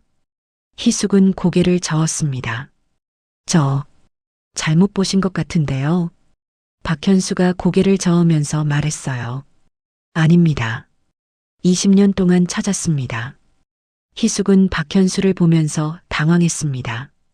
누구죠? 이 사람은요? 주칠성도 놀란 얼굴로 박현수를 봤어요. 박현수가 주머니에서 명함을 꺼내 희숙에게 건넸습니다. 저는 은하호텔그룹 비서실장 박현수입니다. 희숙은 명함을 받아들었어요. 은하호텔그룹. 그 이름을 보는 순간 희숙의 손이 떨렸습니다. 박현수가 조심스럽게 물었어요. 회장님, 정말 기억 안 나십니까? 20년 전에. 희숙은 입술을 깨물었습니다. 기억났어요. 20년 전 남편이 세상을 떠나고 모든 게 무너졌을 때요. 희숙은 은하호텔그룹 회장이었습니다. 남편이 세운 회사였고 남편이 죽은 후 희숙이 물려받았었죠. 하지만 희숙은 그 자리를 버렸어요. 준호를 위해서요. 재벌 회장의 아들로 자라면 준호가 행복하지 않을 것 같았거든요. 그래서 희숙은 모든 걸 전문 경영인에게 맡기고 조용히 사라졌습니다. 준호에게도 말하지 않았어요.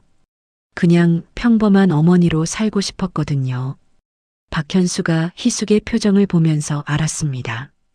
기억하고 계시는구나. 회장님, 왜 20년 동안 연락을 안 하셨습니까?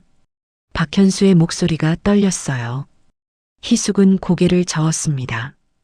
그냥 조용히 살고 싶었어요. 박현수가 고개를 끄덕이면서도 안타까운 표정을 지었어요.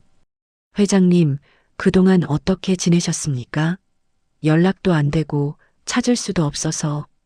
희숙은 대답하지 않았습니다. 대답할 수 없었어요.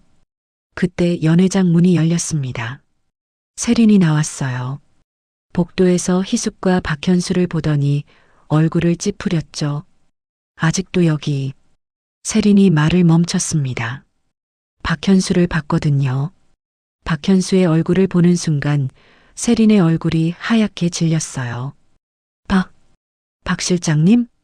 세린이 떨리는 목소리로 말했습니다. 세린은 박현수를 알고 있었어요. 은하호텔그룹은 대전 최고의 호텔 체인이었거든요. 세린 아버지 문도식이 사업하면서 여러 번 거래를 시도했지만 번번이 거절당한 회사였죠.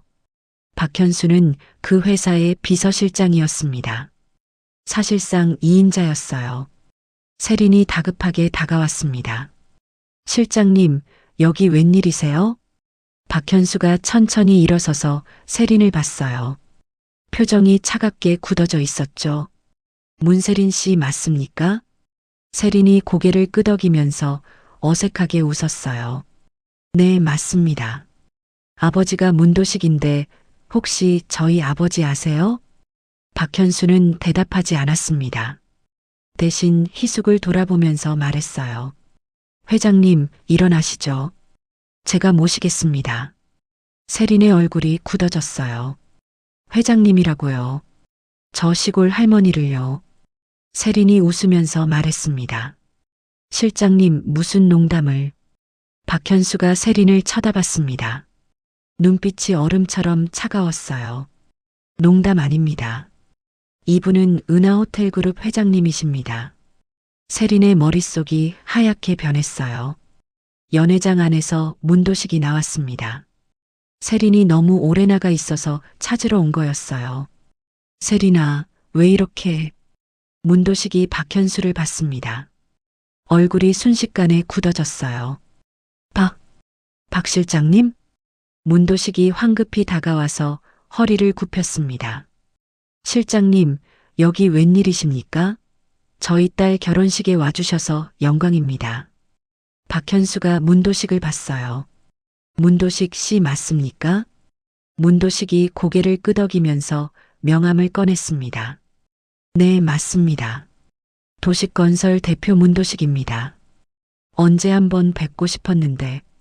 박현수가 명함을 받지 않았어요. 대신 차갑게 말했습니다. 문도식 씨, 오늘 결혼식 혼주가 맞습니까? 문도식이 웃으면서 대답했습니다. 네, 맞습니다. 제 작은 딸 결혼식이에요. 박현수가 고개를 끄덕이면서 희숙을 가리켰어요. 그렇다면 이분을 아십니까? 문도식이 희숙을 봤습니다. 아, 저분은 제 큰사위 어머니신데요. 박현수의 눈빛이 더 차갑게 변했어요. 그럼 왜 복도에 혼자 앉아 계십니까? 문도식의 얼굴이 굳어졌습니다. 그게 왜 피로연 좌석도 없습니까? 박현수의 목소리가 낮고 단호했어요. 문도식이 말을 더듬었습니다. 그건 실수입니까? 박현수가 한 발짝 다가섰습니다. 회장님 뺨에 난 자국도 실수입니까? 문도식과 세린의 얼굴이 동시에 하얗게 질렸어요. 회장님이라는 말이 계속 귓가를 때렸습니다. 박현수가 핸드폰을 꺼냈어요. 누군가에게 전화를 걸었죠. 법무팀, 지금 바로 솔빛 컨벤션으로 오십시오. 회장님 건으로 긴급 상황입니다. 박현수가 전화를 끊고 문도식을 봤어요. 문도식 씨, 도식건설과 은하호텔그룹의 모든 거래 관계를 즉시 중단하겠습니다. 문도식의 얼굴이 새파랗게 질렸습니다. 실장님, 잠깐만요. 오해 아닙니다. 박현수가 단호하게 말했어요. 회장님을 모욕한 대가입니다. 복도가 조용해졌습니다. 세리는 벽에 기대서 있었고 문도식은 입을 벙긋거리고 있었어요. 희숙은 그 광경을 보면서 믿기지 않았습니다. 세상이 뒤집히고 있었거든요. 연회장 안에서 음악이 흐르고 있었습니다. 하객들은 샴페인을 마시며 축배를 들고 있었어요. 하지만 복도는 얼어붙어 있었죠.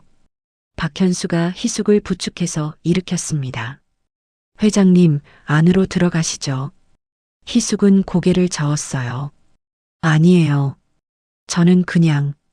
그때 엘리베이터가 다시 열렸습니다. 검은 정장을 입은 남자 2명이 나왔어요. 한 명은 변호사였고 다른 한 명은 법원 집행관이었습니다. 손에 검은 봉투를 들고 있었어요. 박현수가 그들을 보고 고개를 끄덕였습니다. 변호사가 문도식에게 다가왔어요. 문도식 씨 맞으십니까? 문도식이 황급히 대답했습니다. 네, 맞는데요. 누구십니까? 변호사가 명함을 건넸어요. 은하호텔그룹 법무팀 변호사 이재훈입니다. 문도식의 손이 떨렸습니다. 은하호텔그룹이라고요.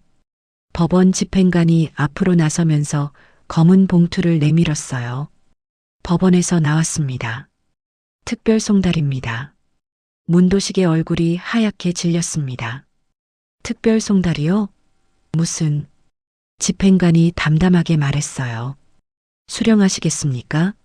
문도식이 손을 뒤로 빼면서 소리쳤습니다. 나 안 받아요.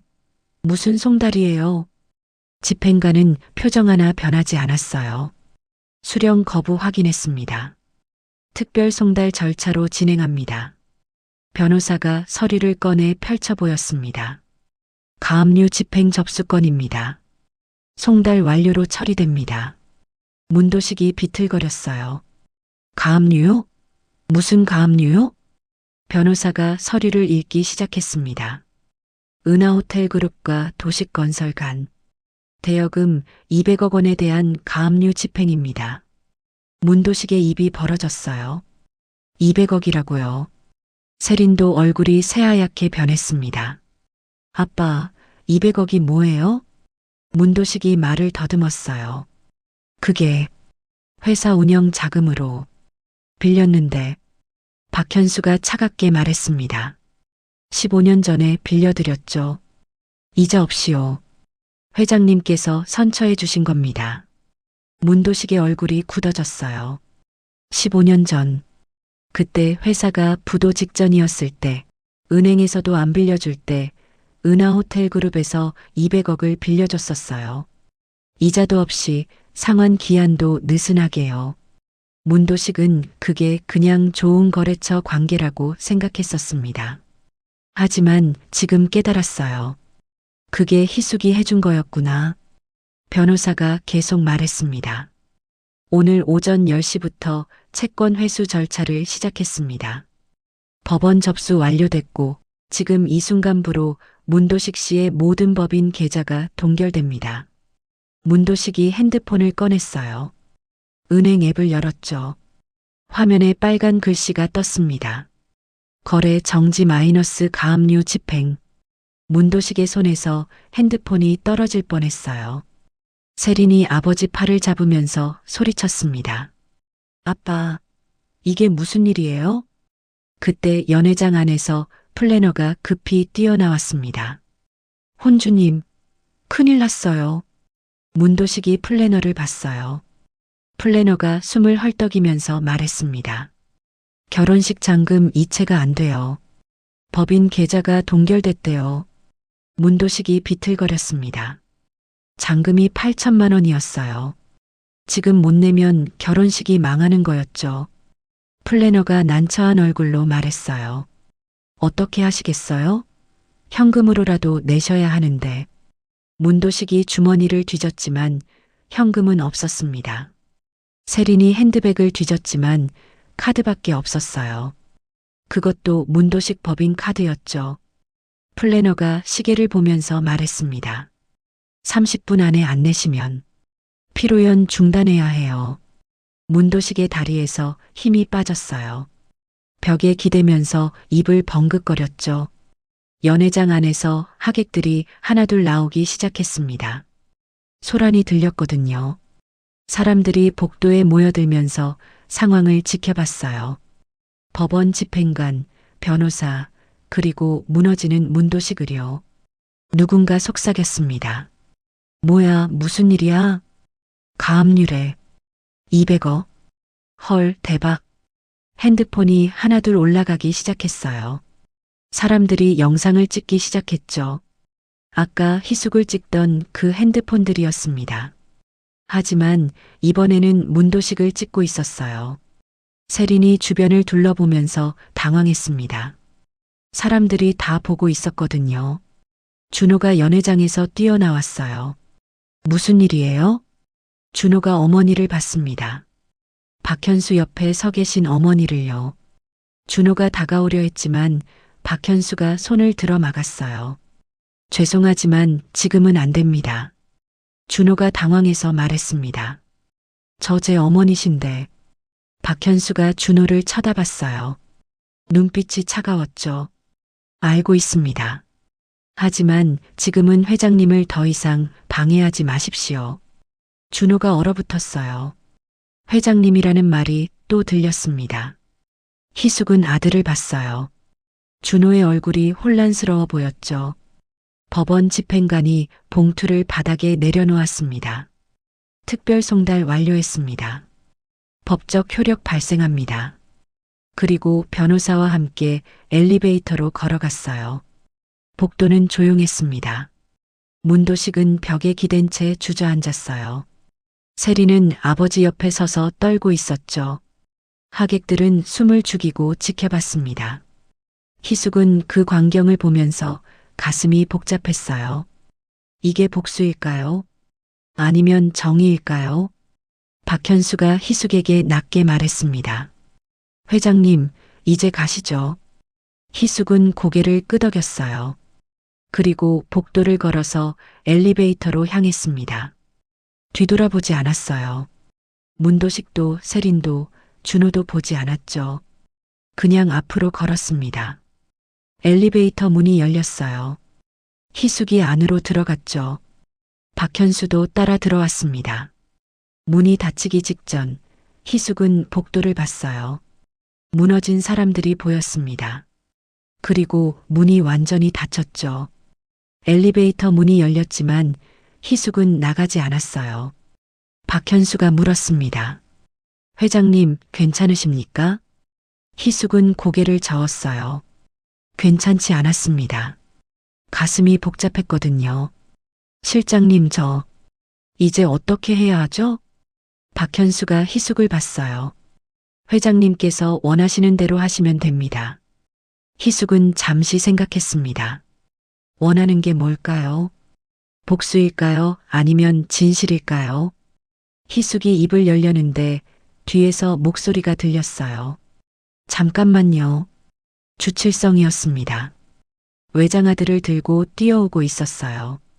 주칠성이 숨을 헐떡이며 엘리베이터 앞에 섰습니다. 이모님 아니. 회장님. 희숙은 주칠성을 봤어요. 주칠성이 외장하드를 들어 보이면서 말했습니다. 이거 보여드려야 해요. 사람들이 진실을 알아야 해요. 박현수가 주칠성을 봤습니다. 당신은 누구십니까? 웨딩 라이브 감독 주칠성입니다. 오늘 모든 걸 기록했어요. 박현수의 눈빛이 빛났어요. 기록이라면? 주칠성이 외장하드를 흔들었습니다. CCTV 원본, 라이브 송출 원본, 오디오 녹음까지 전부 다요. 박현수가 고개를 끄덕이면서 핸드폰을 꺼냈어요. 누군가에게 전화를 걸었죠. 2층 연회장에 스크린 있습니까? 있으면 지금 바로 준비하십시오. 박현수가 전화를 끊고 희숙을 받습니다. 회장님, 진실을 보여주시겠습니까? 희숙은 잠시 망설였어요. 진실을 보여주면 세린과 문도식이 완전히 무너질 거였습니다. 준호도 상처받을 거였어요. 하지만 희숙도 2년 동안 상처받았습니다. 오늘도 뺨을 맞았고 모욕당했고 범인 취급당했었죠. 희숙이 천천히 고개를 끄덕였어요. 보여주세요. 박현수와 주칠성이 2층 연회장으로 올라갔습니다. 희숙도 따라갔어요. 연회장 문을 열었습니다. 하객들이 모두 희숙을 봤어요. 수군거리는 소리가 들렸죠. 박현수가 앞으로 걸어가면서 큰 소리로 말했습니다. 잠시 여러분의 주목을 부탁드립니다. 사람들이 조용해졌어요. 박현수가 계속 말했습니다. 저는 은하호텔그룹 비서실장 박현수입니다. 오늘 이 자리에서 여러분께 보여드릴 것이 있습니다. 주칠성이 노트북을 꺼내서 연회장 스크린에 연결했어요. 화면이 켜졌습니다. 박현수가 희숙을 가리키면서 말했습니다. 먼저 이분을 소개하겠습니다. 이분은 은하호텔그룹 회장 윤희숙입니다. 연회장이 술렁거렸어요. 뭐라고? 저 사람이 회장? 문도식과 세린의 얼굴이 새파랗게 변했습니다. 박현수가 손짓으로 조용히 하라고 했어요. 오늘 회장님께서 이 결혼식에 참석하셨습니다. 가족으로서요. 하지만 어떤 일들이 있었는지 여러분께 보여드리겠습니다. 주칠성이 노트북을 조작했어요. 스크린에 영상이 재생되기 시작했습니다. 로비 CCTV 화면이었어요. 희숙이 들어오는 장면이 나왔습니다. 그리고 세린이 다가와서 말하는 장면이요. 음성도 선명하게 들렸어요. 시골 냄새 나는데 사람들 불편해하잖아요. 하객들이 숨을 죽였습니다. 영상이 계속됐어요. 세린이 희숙의 재킷을 잡아당기는 장면이 나왔습니다. 단추가 떨어지는 장면도 나왔어요. 그리고 희숙이 소리치는 장면이 나왔죠. 나는 내 시어머니야. 왜 가족 취급을 안 해? 세린이 희숙의 뺨을 때리는 장면이 선명하게 나왔습니다. 찰싹 소리까지 들렸어요. 하객들이 입을 막았습니다. 영상이 멈췄어요. 주칠성이 다른 파일을 열었습니다. 이번에는 오디오 파일이었어요. 복도에서 녹음된 음성이 흘러나왔습니다. 야, 찍어. 폭행만 나오면 우리가 이겨. 할머니가 먼저 소리 지른 거 맞지? 영상에 나와? 당연하지. 할머니가 먼저 고함 지르고 세린이가 방어하려다 손이 나간 거로 보이게 편집할 수 있어. 연회장이 술렁거렸어요.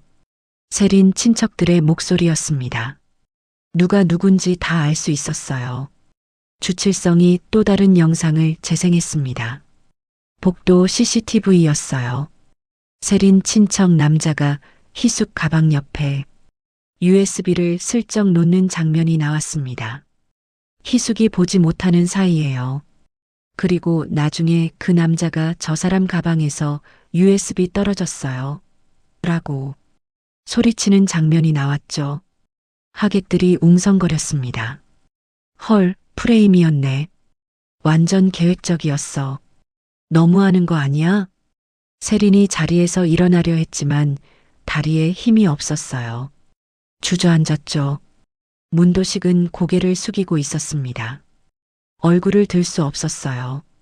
박현수가 스크린을 가리키면서 말했습니다. 여러분, 이게 오늘의 진실입니다.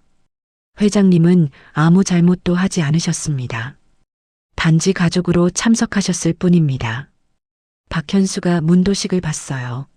하지만 문도식 씨 측에서는 회장님을 계획적으로 모욕했고 프레임을 씌웠고 폭행했습니다. 연회장이 조용해졌습니다. 박현수가 계속 말했어요. 은하호텔그룹은 이에 대해 법적 조치를 취할 것입니다. 명예훼손, 무고, 폭행죄로 고소하겠습니다. 문도식이 고개를 들어 박현수를 봤어요. 실장님, 제발. 박현수가 손을 들어 막았습니다. 15년 동안 회장님께서 베푸신 은혜를 이렇게 갚으셨습니까? 문도식의 입이 막혔어요. 희숙은 그 광경을 보면서 복잡한 심정이었습니다. 이게 정의일까요? 아니면 복수일까요? 준호가 희숙에게 다가왔어요. 엄마. 희숙은 아들을 봤습니다. 준호의 눈에 눈물이 맺혀 있었어요. 엄마, 몰랐어요. 정말 몰랐어요. 희숙은 아무 말도 하지 않았습니다. 그냥 아들을 바라봤을 뿐이었어요. 준호가 무릎을 꿇었습니다. 엄마, 미안해요. 제가 잘못했어요. 박현수가 희숙에게 다가와 말했습니다. 회장님, 이제 가시죠. 희숙은 고개를 끄덕였어요.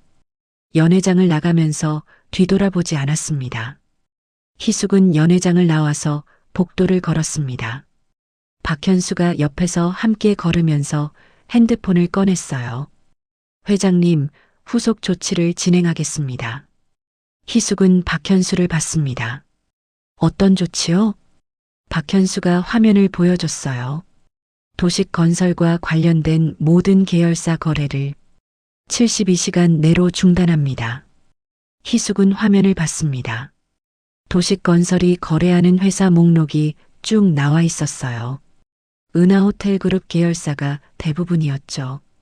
박현수가 설명했습니다. 건설 자재 공급사, 인테리어 업체, 시공 협력사, 모두 저희 계열사 거나 협력사입니다. 희숙은 그 의미를 알았어요. 거래가 끊기면 도식건설은 일을 할 수 없게 되는 거였죠. 박현수가 계속 말했습니다. 그리고 법인카드는 이미 정지됐습니다. 문도식 씨 개인 신용카드도 한도가 동결될 겁니다. 희숙은 잠시 망설였어요. 직원들은요? 도식건설에 일하는 직원들은 어떻게 되나요? 박현수가 희숙을 봤습니다. 회장님답다는 표정이었어요. 직원들 임금은 보호하겠습니다. 저희가 직접 지급하도록 하겠습니다. 희숙이 고개를 끄덕였습니다. 그렇게 하세요. 죄 없는 사람들이 피해보면 안 돼요. 박현수가 작게 웃었어요. 알겠습니다, 회장님.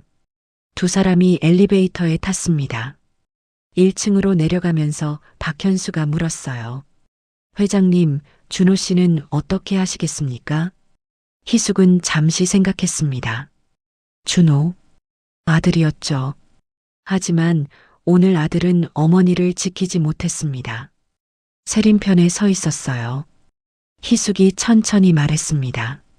준호는 스스로 깨닫게 해야 할 것 같아요. 박현수가 고개를 끄덕였습니다. 알겠습니다. 엘리베이터가 1층에 도착했어요. 문이 열리면서 로비가 보였습니다. 그런데 로비에 사람들이 모여 있었어요. 컨벤션 직원들이었죠. 희숙과 박현수가 나오자 직원들이 일제히 허리를 숙였습니다. 회장님, 안녕하십니까? 희숙은 깜짝 놀랐어요. 박현수가 작게 웃으며 설명했습니다. 솔빛 컨벤션도 저희 계열사입니다. 희숙은 그제야 알았습니다. 그래서 박현수가 여기 관제실에 있었구나. 직원 중 한 명이 앞으로 나왔어요. 지배인이었습니다. 회장님, 오늘 있었던 일 정말 죄송합니다. 저희가 제대로 확인하지 못해서. 희숙은 손을 저으며 말했습니다. 괜찮아요. 직원분들 잘못이 아니에요. 지배인이 고개를 숙였습니다. 박현수가 지배인에게 말했어요. 2층 연회장 피로연 비용 전액 취소하십시오. 지배인이 눈을 크게 떴어요. 네, 그럼 문도식 씨가 환불해 주십시오. 회사 측에서 부담하겠습니다. 희숙은 박현수를 봤습니다. 박현수가 희숙에게 말했어요. 회장님께서 모욕당하신 자리에서 저희가 돈을 받을 수 없습니다. 희숙은 아무 말도 하지 않았어요. 그냥 고개를 끄덕였죠. 박현수와 희숙이 컨벤션을 나왔습니다. 밖에는 검은색 벤츠가 대기하고 있었어요. 기사가 문을 열어줬습니다. 희숙이 차에 타려는데 뒤에서 목소리가 들렸어요. 엄마, 준호였습니다. 희숙은 돌아봤어요. 준호가 뛰어오고 있었습니다. 세린도 따라오고 있었어요. 준호가 희숙 앞에 서서 숨을 헐떡였습니다. 엄마, 가지마. 얘기 좀 해. 희숙은 아들을 봤습니다. 엄마, 정말 몰랐어. 엄마가 회장님인 줄 몰랐어. 희숙이 조용히 말했습니다. 그래서 괜찮았어? 엄마가 회장 아니었으면 오늘 일이 괜찮았던 거야? 준호가 말문이 막혔어요. 희숙이 계속 말했습니다. 준호야, 엄마는 회장이기 전에 내 엄마였어. 그런데 넌 엄마를 지키지 않았어. 엄마, 미안해. 제가 잘못했어. 희숙은 아들을 보면서 가슴이 아팠습니다. 하지만 말해야 했어요. 준호야, 사람값은 직업이 아니라 태도야. 엄마가 회장이든 시골 할머니든 사람을 대하는 태도는 똑같아야 해. 준호가 고개를 끄덕이면서 울었어요. 희숙이 준호의 어깨를 토닥였습니다. 엄마는 조금 쉬고 싶어? 너도 생각 좀 해봐. 희숙이 차에 탔습니다. 박현수도 따라 탔어요. 차 문이 닫히면서 준호와 세린이 보였습니다. 준호는 차를 바라보며 서 있었고 세린은 고개를 숙이고 있었어요. 차가 출발했습니다. 희숙은 창밖을 바라봤어요. 솔빛 컨벤션이 점점 멀어졌습니다. 박현수가 조용히 말했습니다. 회장님, 수고하셨습니다. 희숙은 대답하지 않았어요. 그냥 눈을 감았죠. 오늘 하루가 꿈만 같았습니다. 아침에는 무시당하고 모욕당했는데 저녁에는 모든 게 뒤집혔어요. 하지만 기쁘지만은 않았습니다. 가슴 한편이 여전히 아팠거든요. 가족이라고 믿었던 사람들이 희숙을 배신했으니까요. 차 안은 조용했습니다. 희숙은 창밖을 보면서 생각했어요. 이제부터 어떻게 살아야 할까? 계속 숨어 살아야 할까? 아니면 당당하게 나서야 할까? 박현수가 말했습니다. 회장님, 내일 임원 회의가 있습니다.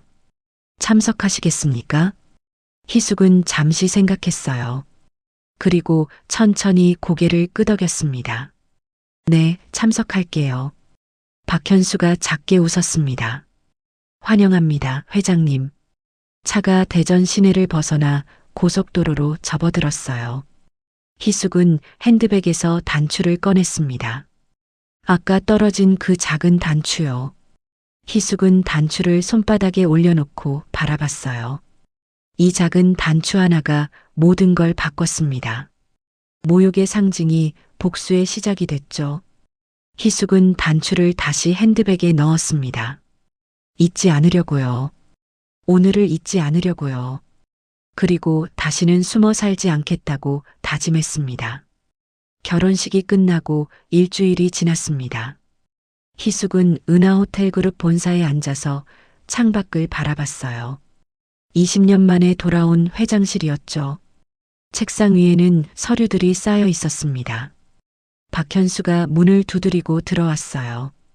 회장님, 보고 드릴 게 있습니다. 희숙이 고개를 끄덕이자 박현수가 태블릿을 건넸습니다. 도시건설 현황입니다. 희숙은 화면을 봤어요. 문도식의 법인 계좌는 여전히 동결되어 있었고 협력사들이 하나둘 계약을 해지하고 있었죠. 진행 중이던 공사도 멈춰 있었습니다. 박현수가 설명했습니다. 문도식 씨가 여러 번 면담을 요청했습니다. 하지만 아직 답변 드리지 않았습니다. 희숙은 잠시 생각했어요. 직원들 임금은요? 저희가 전액 지급했습니다. 직원들은 안전합니다. 희숙이 고개를 끄덕였습니다. 잘했어요. 박현수가 다른 파일을 열었어요. 그리고 준호 씨에 대한 보고입니다. 희숙의 손이 멈췄습니다. 준호. 일주일 동안 연락하지 않았던 아들이었어요. 박현수가 조심스럽게 말했습니다. 준호 씨가 회사를 그만뒀습니다. 희숙은 박현수를 봤어요. 뭐라고요? 자진 퇴사했습니다. 그리고 지금은 중국집 주방에서 일하고 있습니다. 희숙의 눈이 커졌습니다. 중국집이라고요. 박현수가 사진을 보여줬어요. 준호가 앞치마를 두르고 설거지를 하고 있는 사진이었습니다. 땀을 흘리면서 열심히 일하고 있었어요. 희숙은 그 사진을 보면서 가슴이 뭉클했습니다. 박현수가 말했습니다. 세린 씨와도 별거 중이라고 합니다. 민준이는 준호 씨가 키우고 있고요. 박현수가 계속 말했습니다. 준호 씨가 전화라고 했습니다. 엄마 말이 맞았다. 사람값은 태도다. 이제야 알았다고요.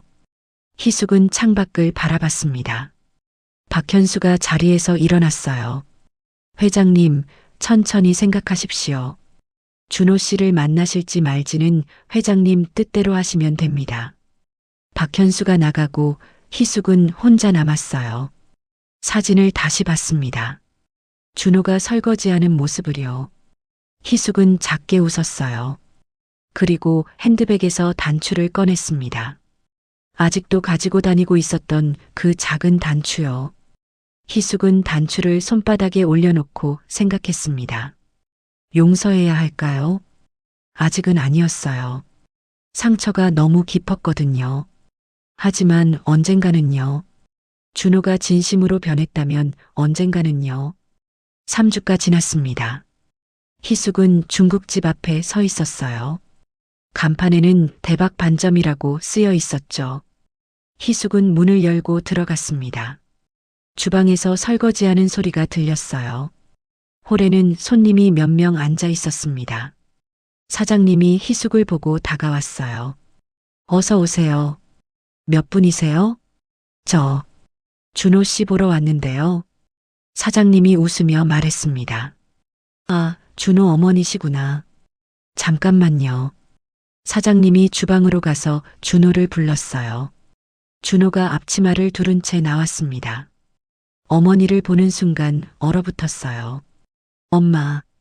희숙은 아들을 봤습니다. 살이 빠졌고 손이 거칠어져 있었어요. 하지만 눈빛이 달라져 있었죠. 예전처럼 방황하는 눈빛이 아니었습니다. 준호가 천천히 다가왔어요. 엄마 와줘서 고마워. 희숙은 아무 말도 하지 않았습니다. 그냥 아들을 바라봤을 뿐이었어요. 준호가 말했습니다. 엄마, 나 이제 알았어. 사람값은 돈이나 직업이 아니라 태도라는 거. 엄마가 맨날 말씀하셨는데 이제야 깨달았어. 준호가 계속 말했습니다. 세린이랑 헤어질 거야. 민준이는 내가 키울 거고. 엄마처럼 바르게 키우고 싶어? 희숙은 고개를 끄덕였습니다. 준호가 무릎을 꿇었어요. 엄마 용서해줘. 시간 걸려도 괜찮아. 기다릴게. 희숙은 아들의 머리를 쓰다듬었습니다. 일어나라. 준호가 고개를 들었어요. 희숙이 말했습니다. 용서는 천천히 할게. 근데 민준이는 보고 싶구나. 준호의 얼굴이 환해졌습니다. 정말? 엄마 고마워. 희숙은 작게 웃었어요. 그리고 주방을 봤습니다. 설거지 다 했어? 준호가 머리를 극적이며 웃었어요. 아직요. 좀 더 해야 해요. 희숙이 앞치마를 달라고 손짓했습니다. 엄마도 도와줄게. 준호가 깜짝 놀랐어요. 엄마가요? 그래. 설거지쯤이야. 엄마도 할 줄 알아. 희숙은 앞치마를 두르고 주방으로 들어갔습니다. 준호가 따라 들어오면서 말했어요. 엄마, 뜨거운 물 조심하세요. 희숙이 웃으며 대답했습니다. 알았어. 두 사람이 나란히 서서 설거지를 시작했어요. 희숙은 그릇을 씻으면서 생각했습니다. 20년 전 남편이 죽고 모든 걸 버렸을 때요. 준호를 평범하게 키우고 싶었어요. 돈이나 권력이 아니라 사람됨으로 살아가는 아들로요. 하지만 실패했죠. 준호는 세린을 만나면서 돈과 권력에 눈이 멀었었어요. 그런데 이제 다시 돌아왔습니다.